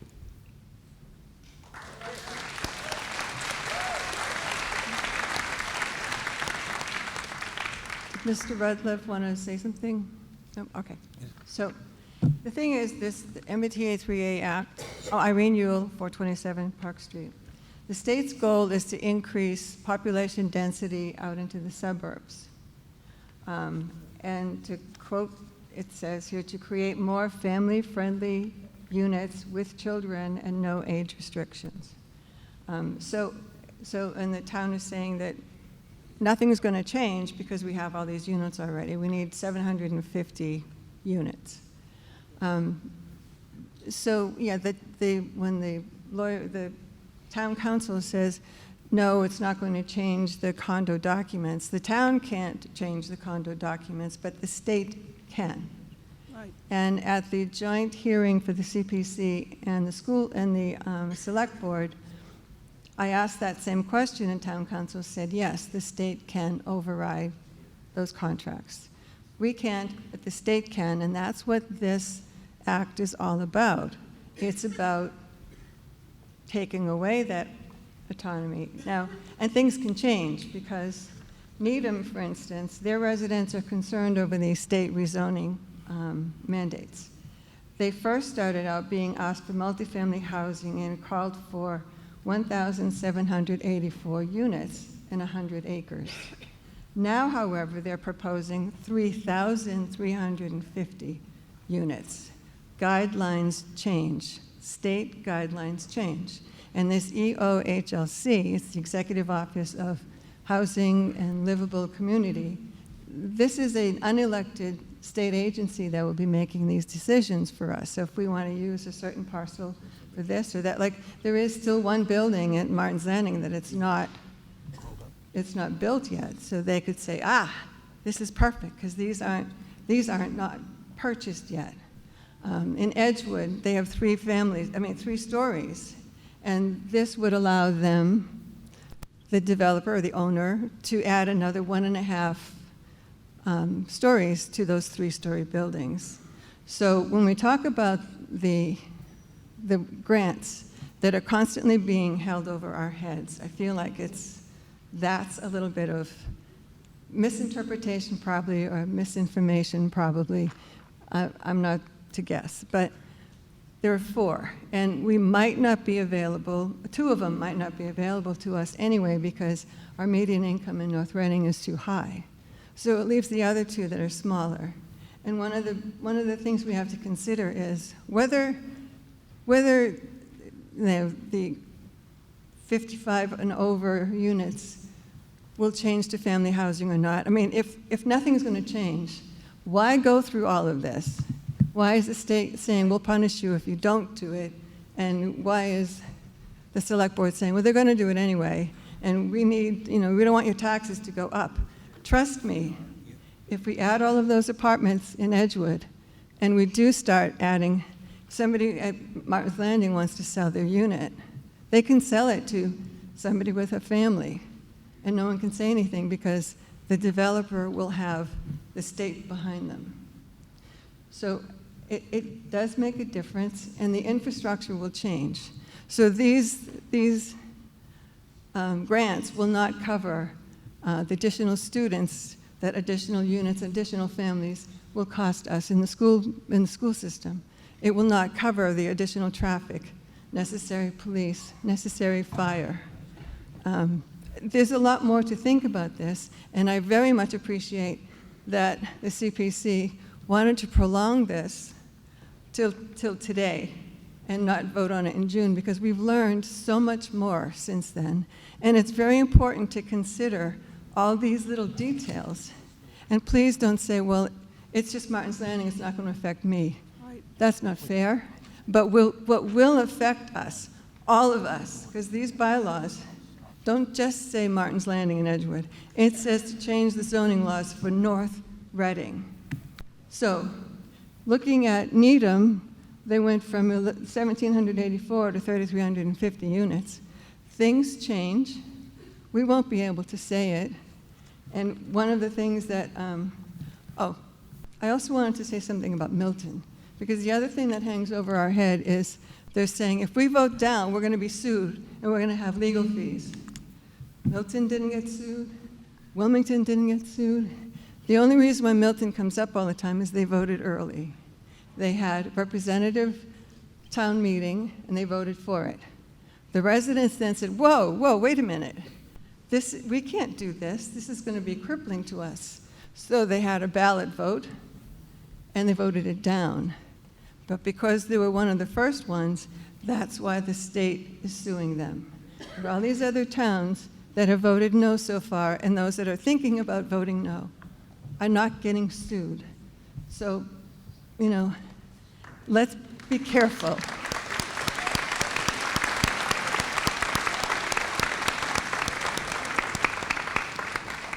If I, before I call on you. It's okay. If I may,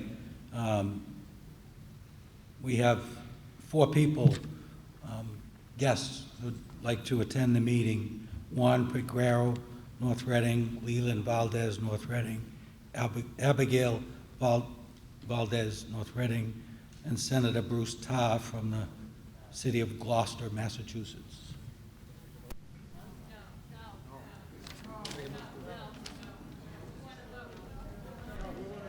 Mr. Moderator, I move to admit T.J. Tedeschi, Bill Ricca, Juan Peguero, North Reading; Leland Valdez, North Reading; Abigail, North Reading; Valdez, North Reading; and Senator Bruce Tarr, Gloucester, Mass. Excuse me, can I? Carmen Minosca Valdez, 28 Flint Street. Leland Valdez is my 10-year-old son who has to come with me tonight that you guys are voting out. who has school tomorrow. Abigail Valdez is my 7-year-old daughter who has to come with me tonight. Juan Peguero is my disabled brother who is in a wheelchair who has to come with me tonight, who cannot stay by himself. Just so you guys are aware who you are not allowing in. My husband is out there not being allowed to represent his vote to come in because he has to stay with them out there because I cannot leave 2 minors and my brother who cannot stay alone. Well, you guys are just saying, just no, and I understand they're not explaining, but I'm explaining to you guys who's out there, so. Yeah, and T.J. Tedeschi is our newly appointed and welcome Veterans Director. So those are motions to admit, Mr. Martin. Motion to admit. On the motion to admit, all in favor, please say aye. Aye. Unanimous. Town council asked to be recognized, then I'll call on you, ma'am. Thank you, Mr. Moderator. I just want to address one thing. I'm not here to correct anybody's statements up here. However, the last person speaking said that town council said a certain thing about 55 plus. I just want to correct the record on that. That's not correct the way it was stated. So I answered a series of questions that were presented to me. There were a number of questions about the 55 plus restriction. Bring the microphone up. Up. I couldn't hear myself echoing all over. Apologize, you can't. Anyway, I was asked general and specific questions. My answer to the specific question of whether this zoning bylaw, if passed, or the MBTA Act, which is already passed, would either of those eliminate the 55 plus restriction? My answer to that has always been flatly no, it will not. I was asked a general question, could a state law, any state law, override a 55 plus age restriction on private residential property? My answer to that was possibly. However, the Zoning Act and the zoning amendment that propose to comply with the MBTA Act do not override existing age restrictions. That's my only correction. Thank you. Ma'am. Nancy Turp Eldred, 220 Martin's Landing, and Irene stole my thunder, but that's okay. One of the things I wanted to say was that this is not just about Martin's Landing, as Irene had said. It can affect anybody in North Reading. It can affect any property. If we give up our zoning rights, the state can come in, and whether we want to do something with the land, they can just override that. And why do we want to do that? Are we so afraid of government? Are you wimps? Are we wimps in North Reading? No, we're not. Okay? Come on. What's the problem here? All right? I want to say 1775, okay? A few people stood up and went up against the government. We would not be here right now if they didn't do that. We are not going to put up with government overreach. We need to say no.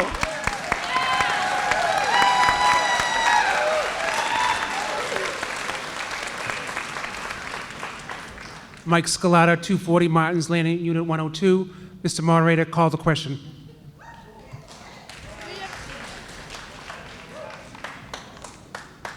Can we have a point of clarification on the vote? There's 3 articles for MBTA. Do all need to pass or all need to fail? So There's 3. you're talking about 14 and 15. Yep. Right now, the question on the floor is 13. I agree, but I Let's see need what to happens with understand. 13 before we talk about 14 and 15. I would like to understand if all 3 have to pass or fail. Council can answer this, but effectively, if You weren't recognized. all right. So if, depending on how the vote goes on 13, that impacts 14 and 15, we are still going to vote on them, but effectively, if 13 is a no, then it kind of cancels out in a way 14 and 15, but we're still going to vote on those. Thank you. We had a move to the question. All those in favor of moving to the question, please say aye. Aye. Opposed? No. No. Motion carries. I'm standing here. Jesus Christ. 3 people getting to speak. That's great debate. Way to have an open mind, North Reading. What about Mr. Point of order. We have a ruling from town council as to the impact of a negative CPC recommendation and when can it come back to town meeting. There's an impact. We've moved the question, Steve. We've already moved the He has question. the discretion. Point of order, town council needs to clarify what the next steps are. Move the question.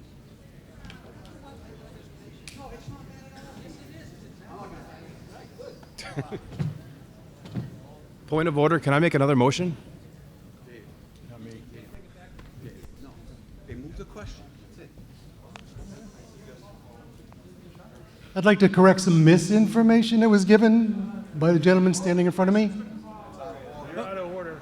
Please, do not speak out from a microphone Sorry. if you have not I'm been sorry, Mr. recognized by the moderator. You are correct, I'm sorry. Please do not do that. Yes, sir.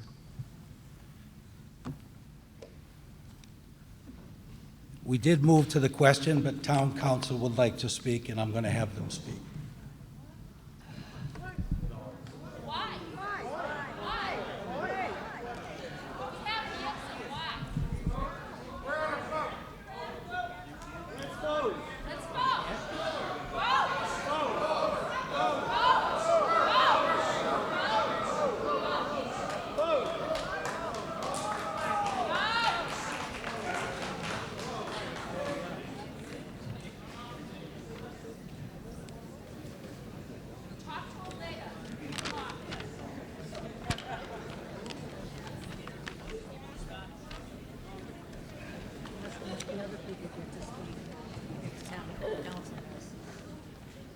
I just spoke with town council. I have the right, I would like town council to be heard so that the people,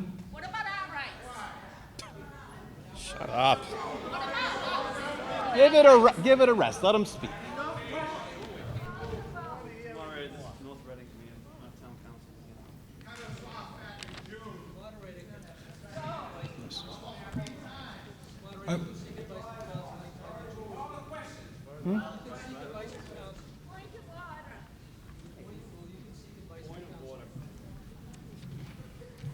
we'll move to the question.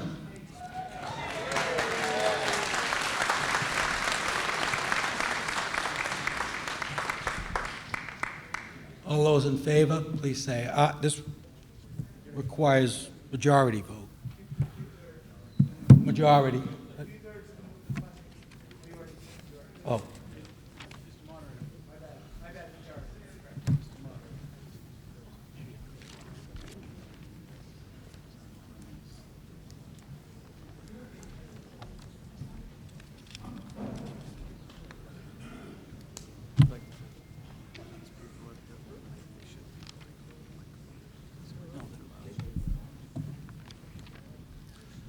I'd ask those that are standing at microphones to please take their seats.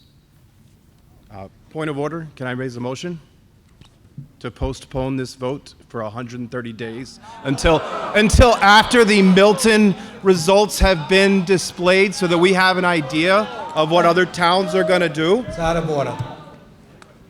Please take a seat, sir. Can I be first for the next question? No, the next question. Yep. Please, Thank you, sir. Please take your seat.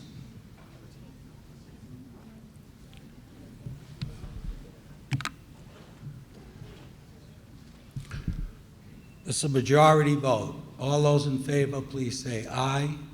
Aye. Opposed? No!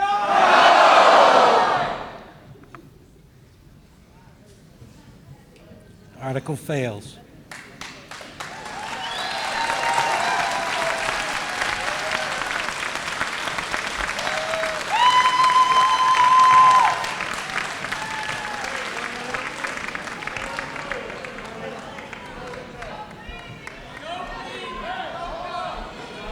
I propose a paper ballot.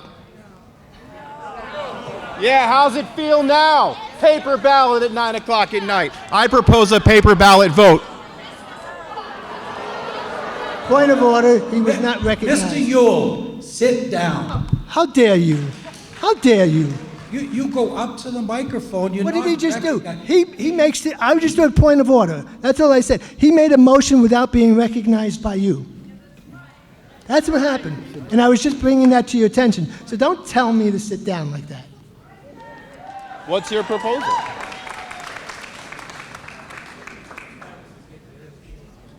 We need 25, right? If 25 people stand, we can have a paper ballot. He was not recognized. That's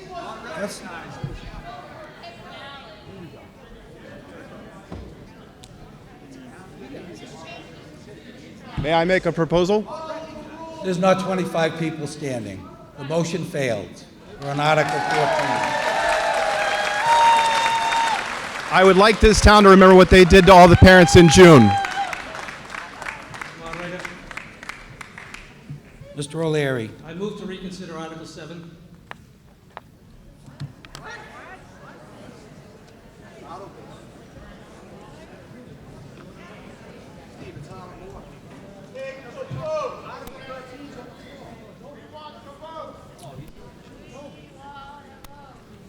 Mr. O'Leary has a motion on the floor to reconsider Article 7.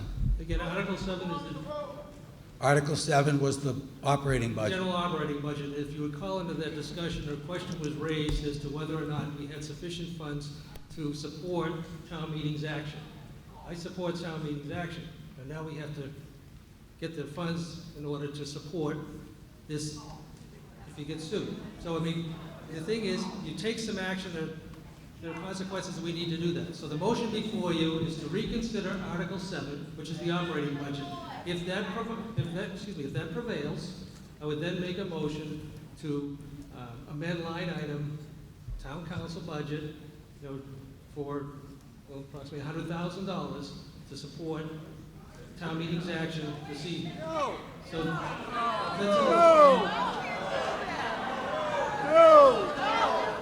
Mr. Moderator, if I may. So again, the motion to reconsider is a 2/3 vote. So 2/3 of us have to agree to bring it back, to put the funds in place to support your action. If you don't want to support your action, you don't want to put your money where your mouth is, you vote no. If you want to support the action and go and fight it, as some people said, you want to fight it, it's going to cost money to fight it. We don't have the money in the budget to do it. So the only way to do it is to put it in. So I'm moving to reconsider. And that being said, the only body that can hire counsel to defend our actions is the select board. There's no money to do it. So the motion before you is to reconsider.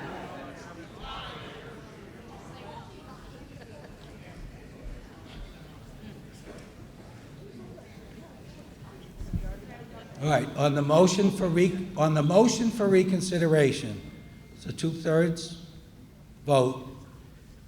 If 2/3 of the body votes yes, Article 7's back on the floor. If the body votes no, the move to reconsider is over, and we're back to Article 14. All those in favor of reconsideration, you want to have this, Pat? Just briefly, Pat Fillmore, 24 Fieldcrest Terrace.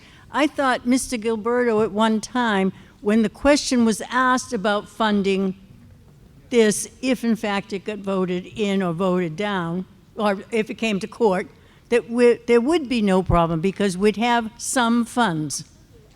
And I think that's what I heard as I was standing over there. So just for clarification, Mr. Gilberto, I hate to put you on the spot, but didn't you say when somebody asked that question that at this point it wouldn't be a problem? Mr. Gilberto. Mr. Moderator, through you, I believe I stated and would state again now that we do have a general town council appropriation in the annual budget, that we use it for related or incidental costs, including preparing for town meeting and matters that might come up. For larger ticket items, we've either transferred money into the operating budget, as I think was alluded to earlier, or we've had a standalone article that's carried over from one year to the next. Standalone article is not an opportunity, not an option right now. That warrant's already been printed, it's already before you, as you know. So it would require a transfer. To say that we could absorb the estimated cost from town council. I can't stand here and say that we could. I do think that it would jeopardize the budget. We did overrun that budget last year because of a special town meeting in January and because of other matters that came up, and it required a transfer from the reserve fund at the very end of the year. But I do not project that we would be able to make it to the end of the fiscal year if we were taking on costs for litigation this current fiscal year. Just to follow up on that, but the litigation won't start tomorrow. I mean, it will probably won't start until time of the fiscal year change. Mr. Gilberto. I mean, we all know the courts. Mr. Moderator? Yes. Through you. So our compliance deadline is December 31st, 2024. January 1st, 2025, we would arguably not be in compliance. So I think that that's what I kind of heard from town council earlier. I don't know if there's anything that they would like to add to it, but our non-compliance would begin during the course of this fiscal year. Amy Sonia, 24 Fieldcrest Terrace. We can also amend the budget in June. We have done that in the past. We can wait until June to see if we have these extra costs and amend the budget then.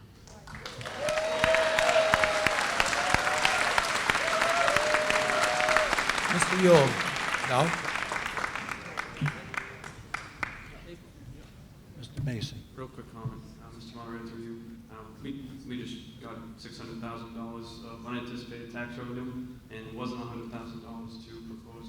Sorry, our town council actually mentioned $10,000.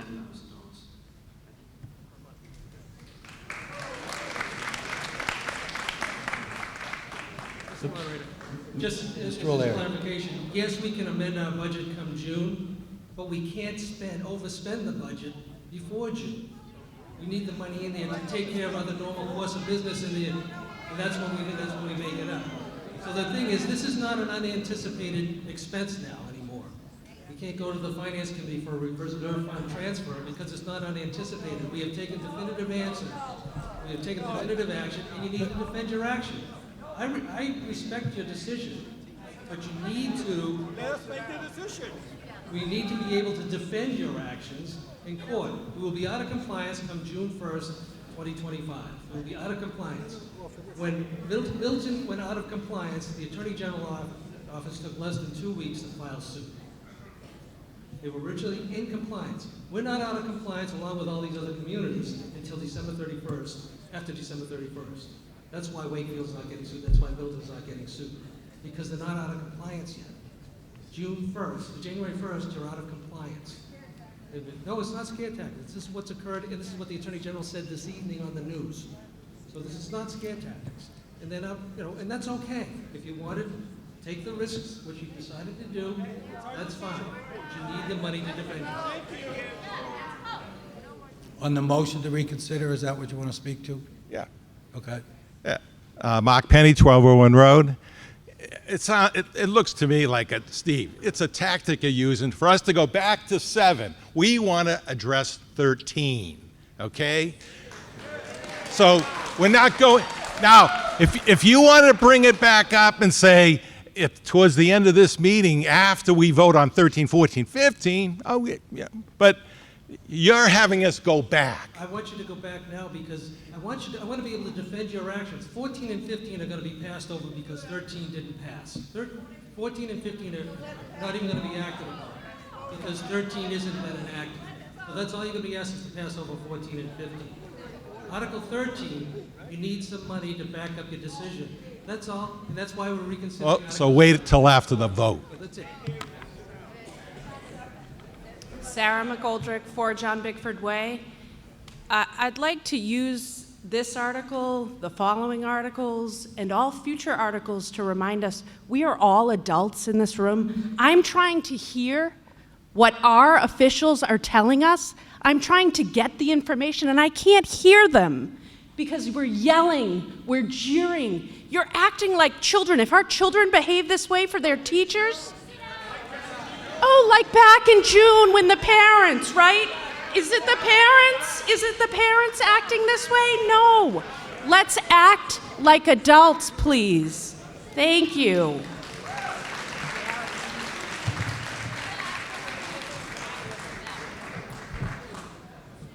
The motion on the floor is to move to reconsider Article 7. If you say yes, we debate it again. If you say no, it's over and we move on to 14. So I can tell you all what you want to say is no. So all those in favor, say yes. All those opposed? No.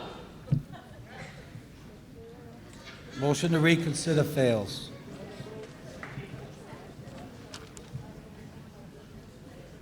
Article 14. Mr. Moderator, Mr. Yule. I wish to reconsider Article 13.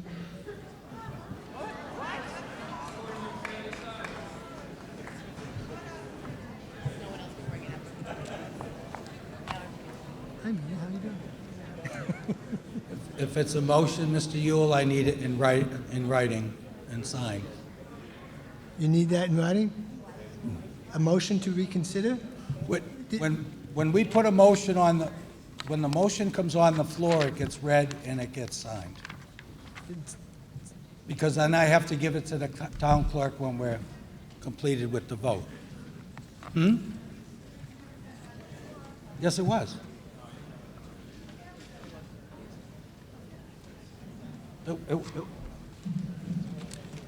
Here's 13. Here's 7. They're both no, right?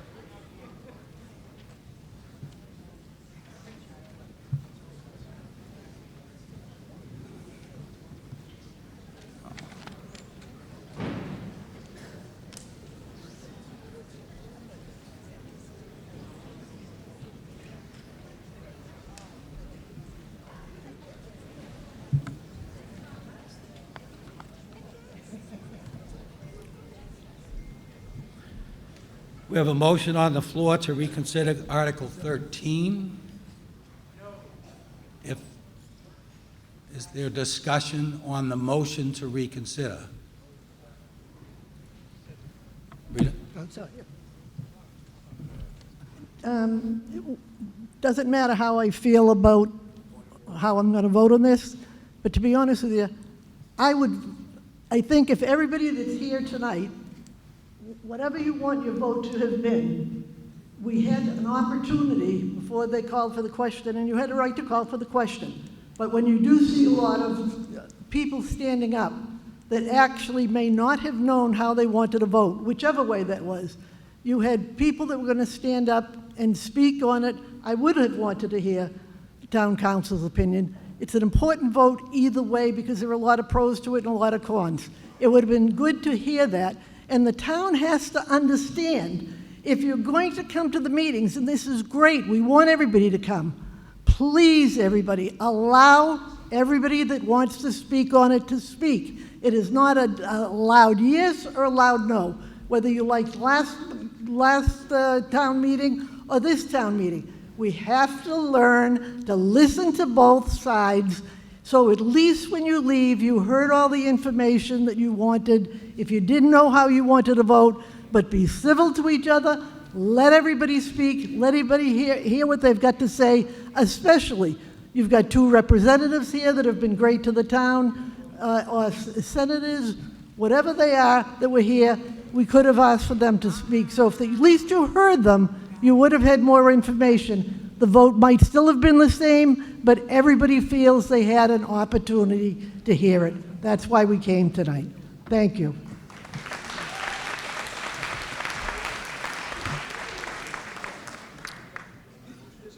Jim Gannon, 9 Duane Drive. So I have a couple of questions before I, because the CPC voted 2-2, it's considered a no vote. If we leave here tonight, it's a no vote, 2-1, what happened to the 4th member? Okay. Sorry. So because it's a no vote, my understanding is we cannot reconsider this if we leave here tonight for 2 years. Is that true?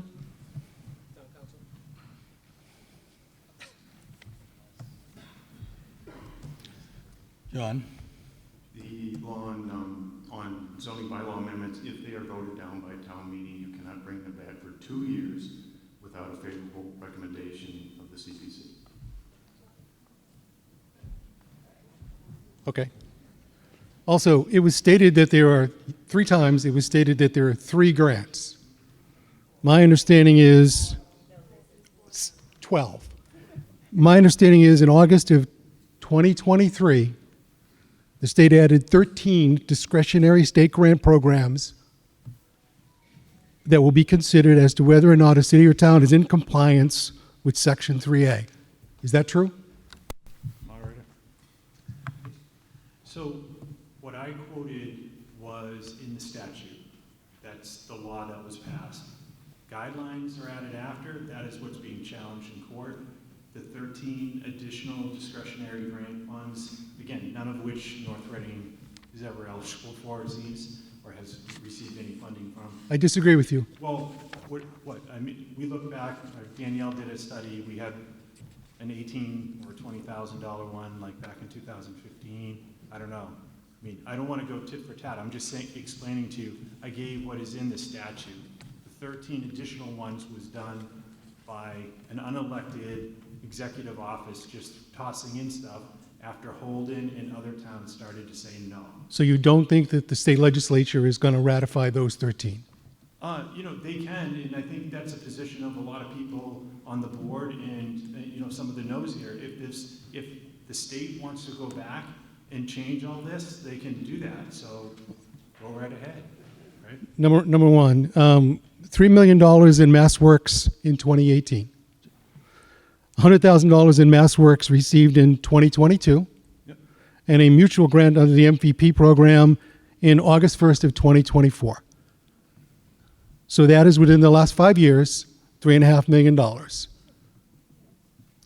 Your statement is that if you take the 6,000 homes and divide that, you come up with $60.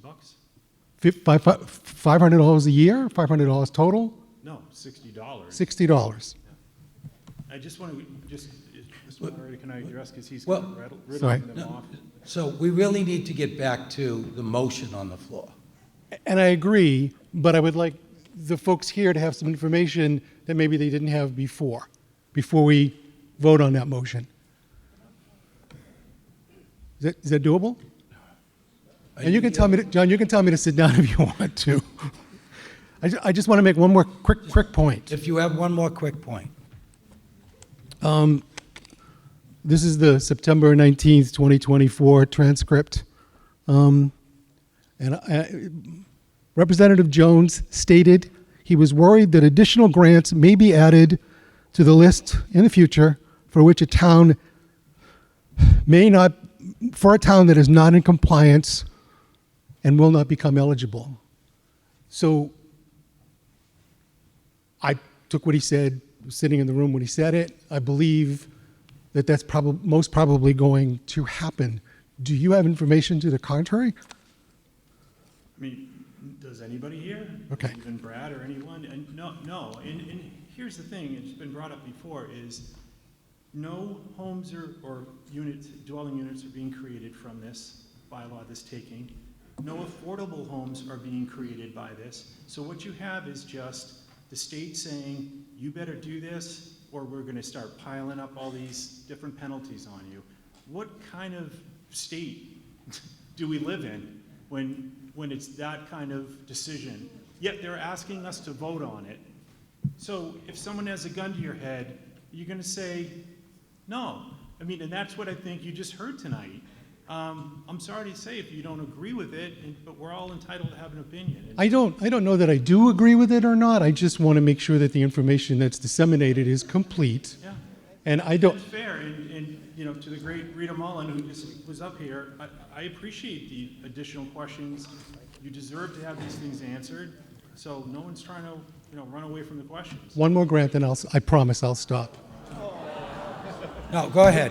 No, go ahead. Hillview Country Club, the Hillview, let's put it that way, was funded by a grant, a state grant. Yes, I get it. It was over 30 years ago. That program is now called the MVP program. That grant is on this list. So if we were to find ourselves in a situation similar to that in the future, we would most probably not be eligible. Well, I would agree, and as far as Hillview goes, and if I think it was one of the items in the budget, there's $100,000+ roof that we're all paying for that you folks just voted for tonight. So, how much was it? $2.5 million roof. So what I mean is, yeah, I'm sorry. We're not going to get funding for that. Thank you. Yep. Thank you. Lynn Murphy, 14 Hemlock Road. If we reconsider this question, will we be able to make a motion to postpone the vote until after we see what happens with the town of Milton suit? Because it seems like that will really give us a lot of information as to, even though people say we won't get sued, that's not necessarily true. If Milton loses, then most likely AEG will sue North Reading, and then we'll have a better idea of what's coming at us so people can have an informed decision. So if we reconsider the vote, can we make such a motion just to postpone the vote? I fundamentally agree with not letting the state do this type of thing, but I think we need to know what the backside is. And I think everyone deserves to know it and know all the information. So if we reconsider this, can we make that motion? Darren Klein, KP Law, Town Council through the moderator. If the motion to reconsider passes by a 2/3 majority, yes, then the main motion is back on the floor. And yes, somebody could hypothetically make a motion to postpone, which would be in order, but that would not be in order unless and until a motion to reconsider passes by a 2/3 majority vote. And does that motion to postpone need to be in writing and signed? Yes, but it's not improper. No, until if it votes. I understand that. Yeah. That's up to the moderator, but I think he said yes. No, it does need to be in writing and signed. Okay. But we are not at that point. I understand that. Thank you. Move to the question. Mr. Moderator? Mr. Yule. May I? Yes. Can we move to the question? Moderator, I've been standing along with other people who've not had the opportunity to talk about the motion to reconsider. No. So you don't have to accept it. You can rule it dilatory or frivolous at this point because not enough. No, you can speak. No, answer his question. Is the motion to move to the question in order? Well, is the gentleman behind you seeking to speak on the reconsideration? Not on the reconsideration, no. Okay. I'd like to move to the question. Okay, the fact that there's other people up here. Some of us have not been heard on this article at all as far as our opinions. We've given the recommendations of our board. If you want to speak on the reconsideration, Yes. you may speak on the reconsideration. All right, so the motion is out of order right now. Yeah, I apologize. To the reconsideration, yes. To the motion to go back to 7, no. So where are we in the meeting? That's over with. Seven's over with.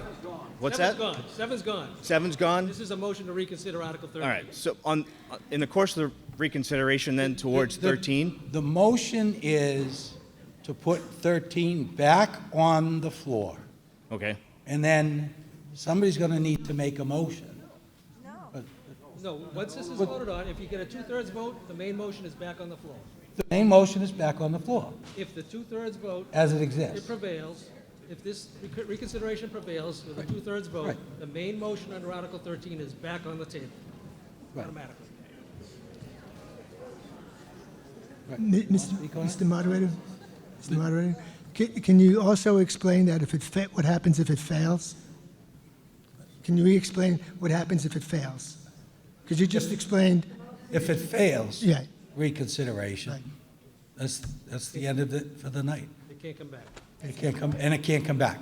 Thank you. in this session. It can only be reconsidered once. In this session.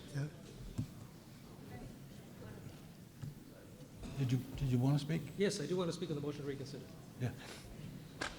Thank you, Mr. Moderator.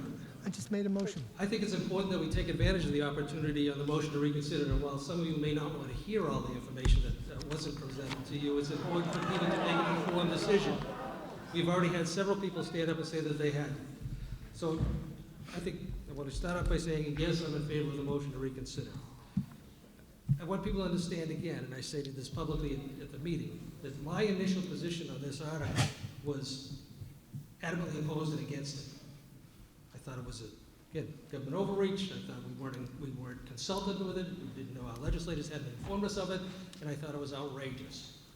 So I also stated that if this impacted the over 55 restriction at Martin's Landing, I'd be standing with you. So it doesn't. I understand people who want to fight the government overreach. I get it. You know, I do understand it. But we have to understand what the consequences are of our action. So I think it's important that we reconsider it. You shouldn't be denied information. Information should not be withheld from you.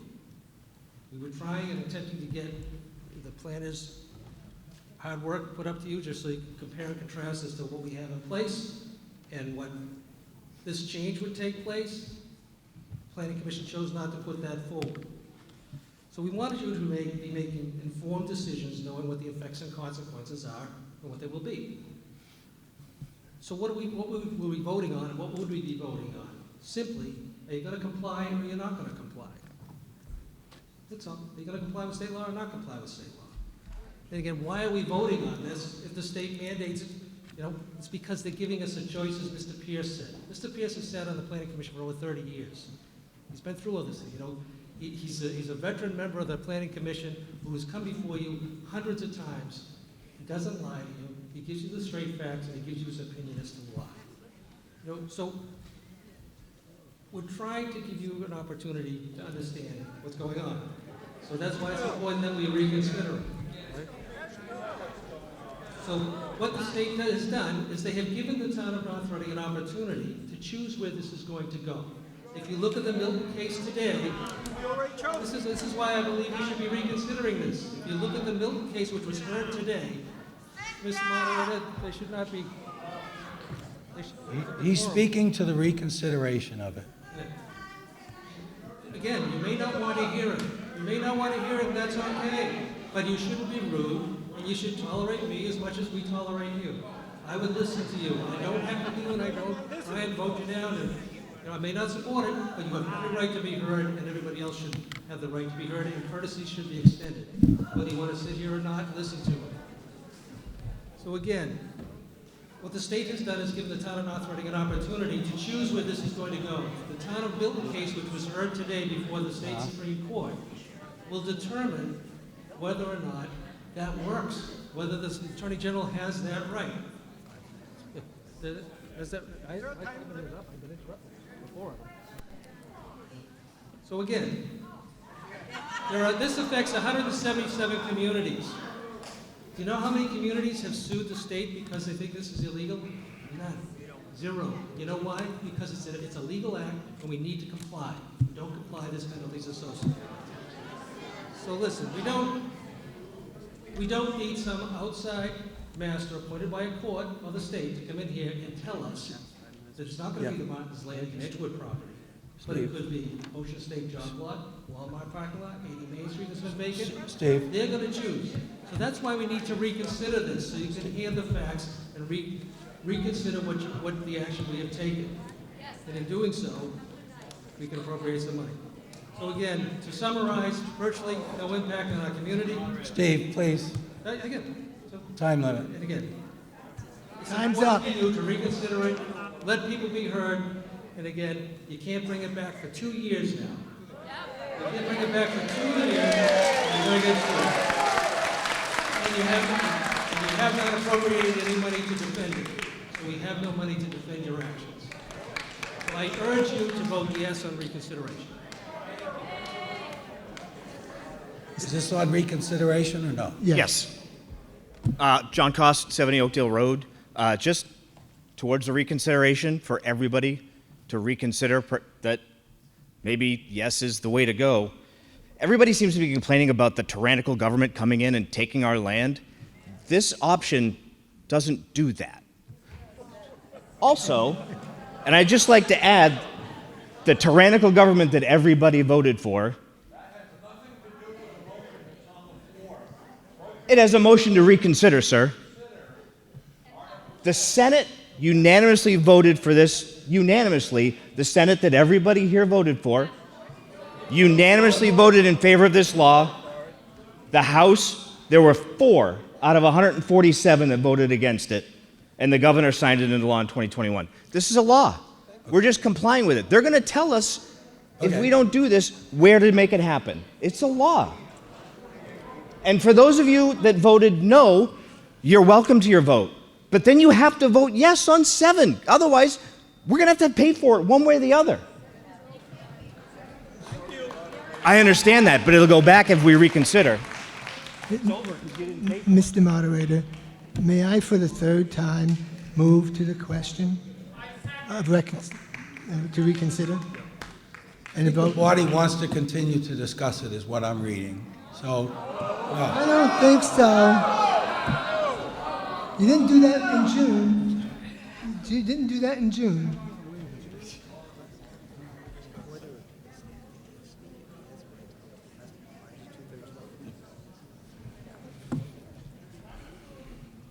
Caitlin Galvin, 33 Shady Hill Drive. I just have a question related to the 2-year limit and what it means for our stance in litigation. I'm a lawyer. A big part of litigation is what you have to offer with settlement. If we get up there and we challenge the state, are we tying our hands? microphone, Sorry. my right, thank you. Are we tying our hands so we can't offer an out if they threaten to appoint a special master and want to pick somewhere that isn't already developed? Are we tying our hands so we can't say, okay, if the only other option is a special master, we'd prefer what our community planners chose? Are we tying our hands with the 2-year time limit? We could call for a special town meeting and ask for you to reconsider the vote and to come into compliance. But again, that's so that's the quickest and easiest methodology. My guess is when this court decision comes down, depending upon how it comes down, that would be an option for the select board to call for a special town meeting to come into compliance, to offer a motion to come into compliance, but we can't do that without a favorable recommendation from the planning commission. Okay. So Our hands are tied without a favorable. Hands are tied unless and until the planning commission changes their mind and offers a favorable recommendation to allow you the opportunity to come into compliance. This evening, they did not, and you voted not to pass it. So therefore, our hands are tied to the extent that you need a favorable recommendation from the planning commission, and we would need a special town meeting in order to come into compliance sooner rather than later. Okay. And prior to any court decision or any suit, or during the course of a suit that's filed, to have us come into compliance. So the option of a special town meeting is available if the planning commission allows it to happen. Okay. I think that falls in the category of information that we want to make sure we know when we're choosing what we want to vote on the reconsideration.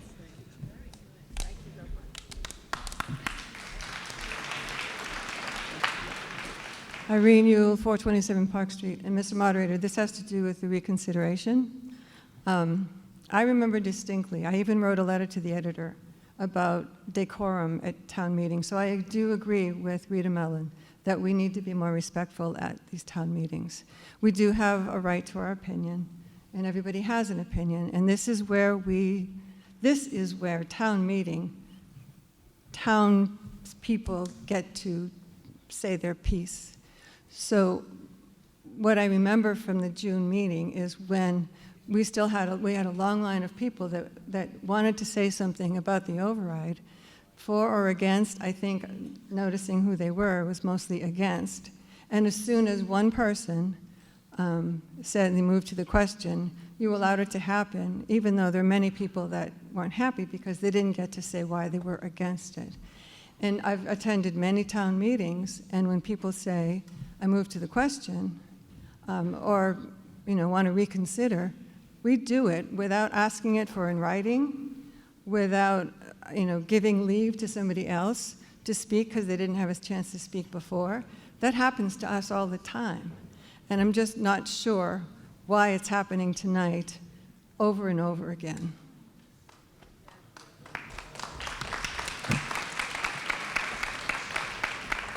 Pat Fillmore, 24 Fieldcrest Terrace. Move to the question.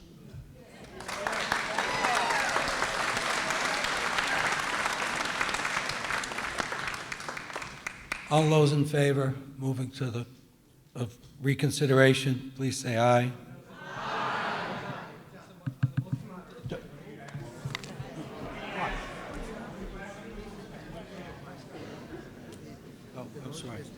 sorry, it's not the reconsideration, it's moving the question. All those in favor of moving to the question, say aye. Aye. Opposed? No. Motion carries. On the motion to reconsider Article 13, if you're... 13.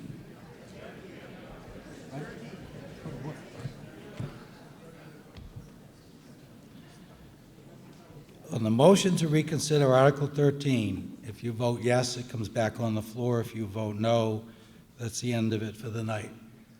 All those in favor of reconsidering Article 13, please say aye. Aye. Opposed?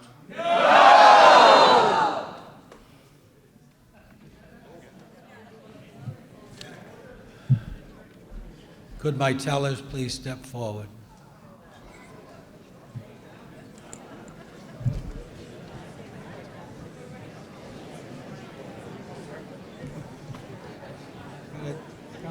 Okay.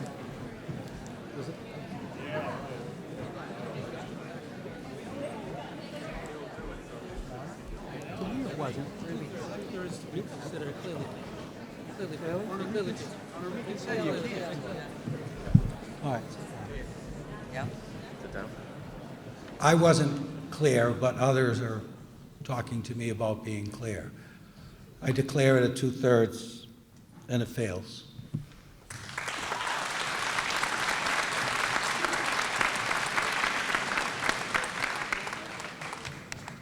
Mr. Moderator, Article 14. Amended code zoning bylaw changes to the site plan review article. 17, I move to pass over Article 14 as printed in the warrant.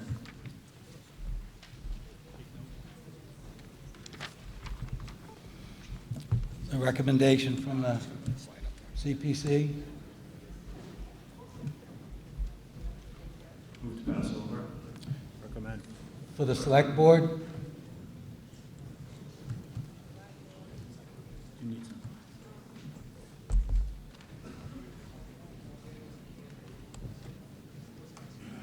For the Select Board, Steve? Mr. Wallner? Select Board recommends to pass over. Finance Committee? Finance Committee recommends passing over. Article 15? No, we took a vote, sorry. There's too many motions in here. 16. No, we're on 15. Article 15, Mr. Moderator.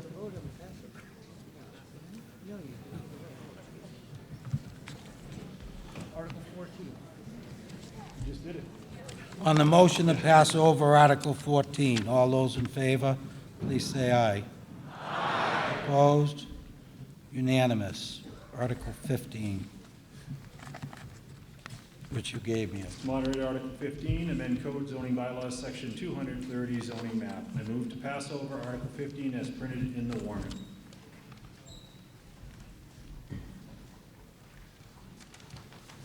Recommendation from the CPC, Recommend to pass over. Finance Committee, Select Board, Select Board recommends to pass over. Finance Committee. Finance Committee recommends passing over. Further discussion, seeing none, all those in favor, please say aye. Aye. Opposed? Unanimous. Article 16, Mr. Wallner.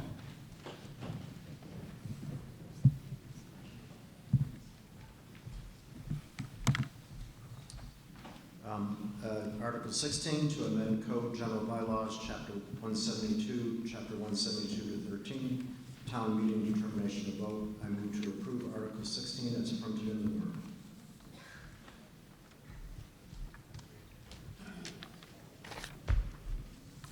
Recommendation from the Select Board on the motion? Select Board unanimously recommends. Finance Committee. Finance Committee recommends. Further discussion? Seeing none, all those in favor, please say aye. Aye. Opposed? No. Motion carries.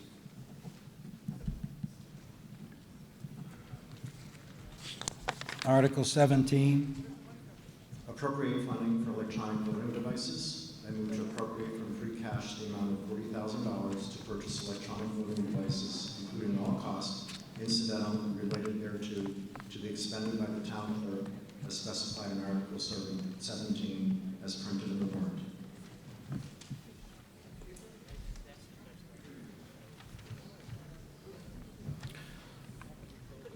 For the Select Board. Select Board unanimously recommends. Finance Committee. Finance Committee unanimously recommends. Further discussion. I'll just, if I may. Yeah. So this is basically, we're catching up with 70 other communities in Massachusetts and also the U.S. House State of Representatives. This is an opportunity for us to use clickers when we vote as opposed to shouting. And it would be, as you were at the last meeting when we were at the override, it took us an hour to do a ballot count. So again, this would be a much more efficient process. It's already been vetted by many communities. It works. It's good for us to do it. It'll make town meeting much more friendly, much more efficient, and much more accurate than we have right now. That's what we're voting. Further discussion. Seeing none, all those in favor, please say aye. Aye. Opposed? No. Motion carries.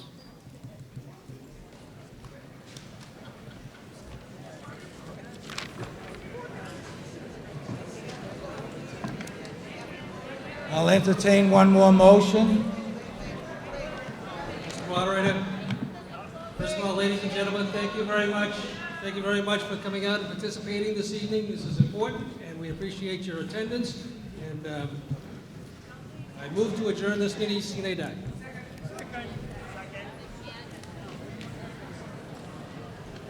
On the motion to adjourn, all in favor, please say aye. Thank you all. Enjoy the rest of your evening.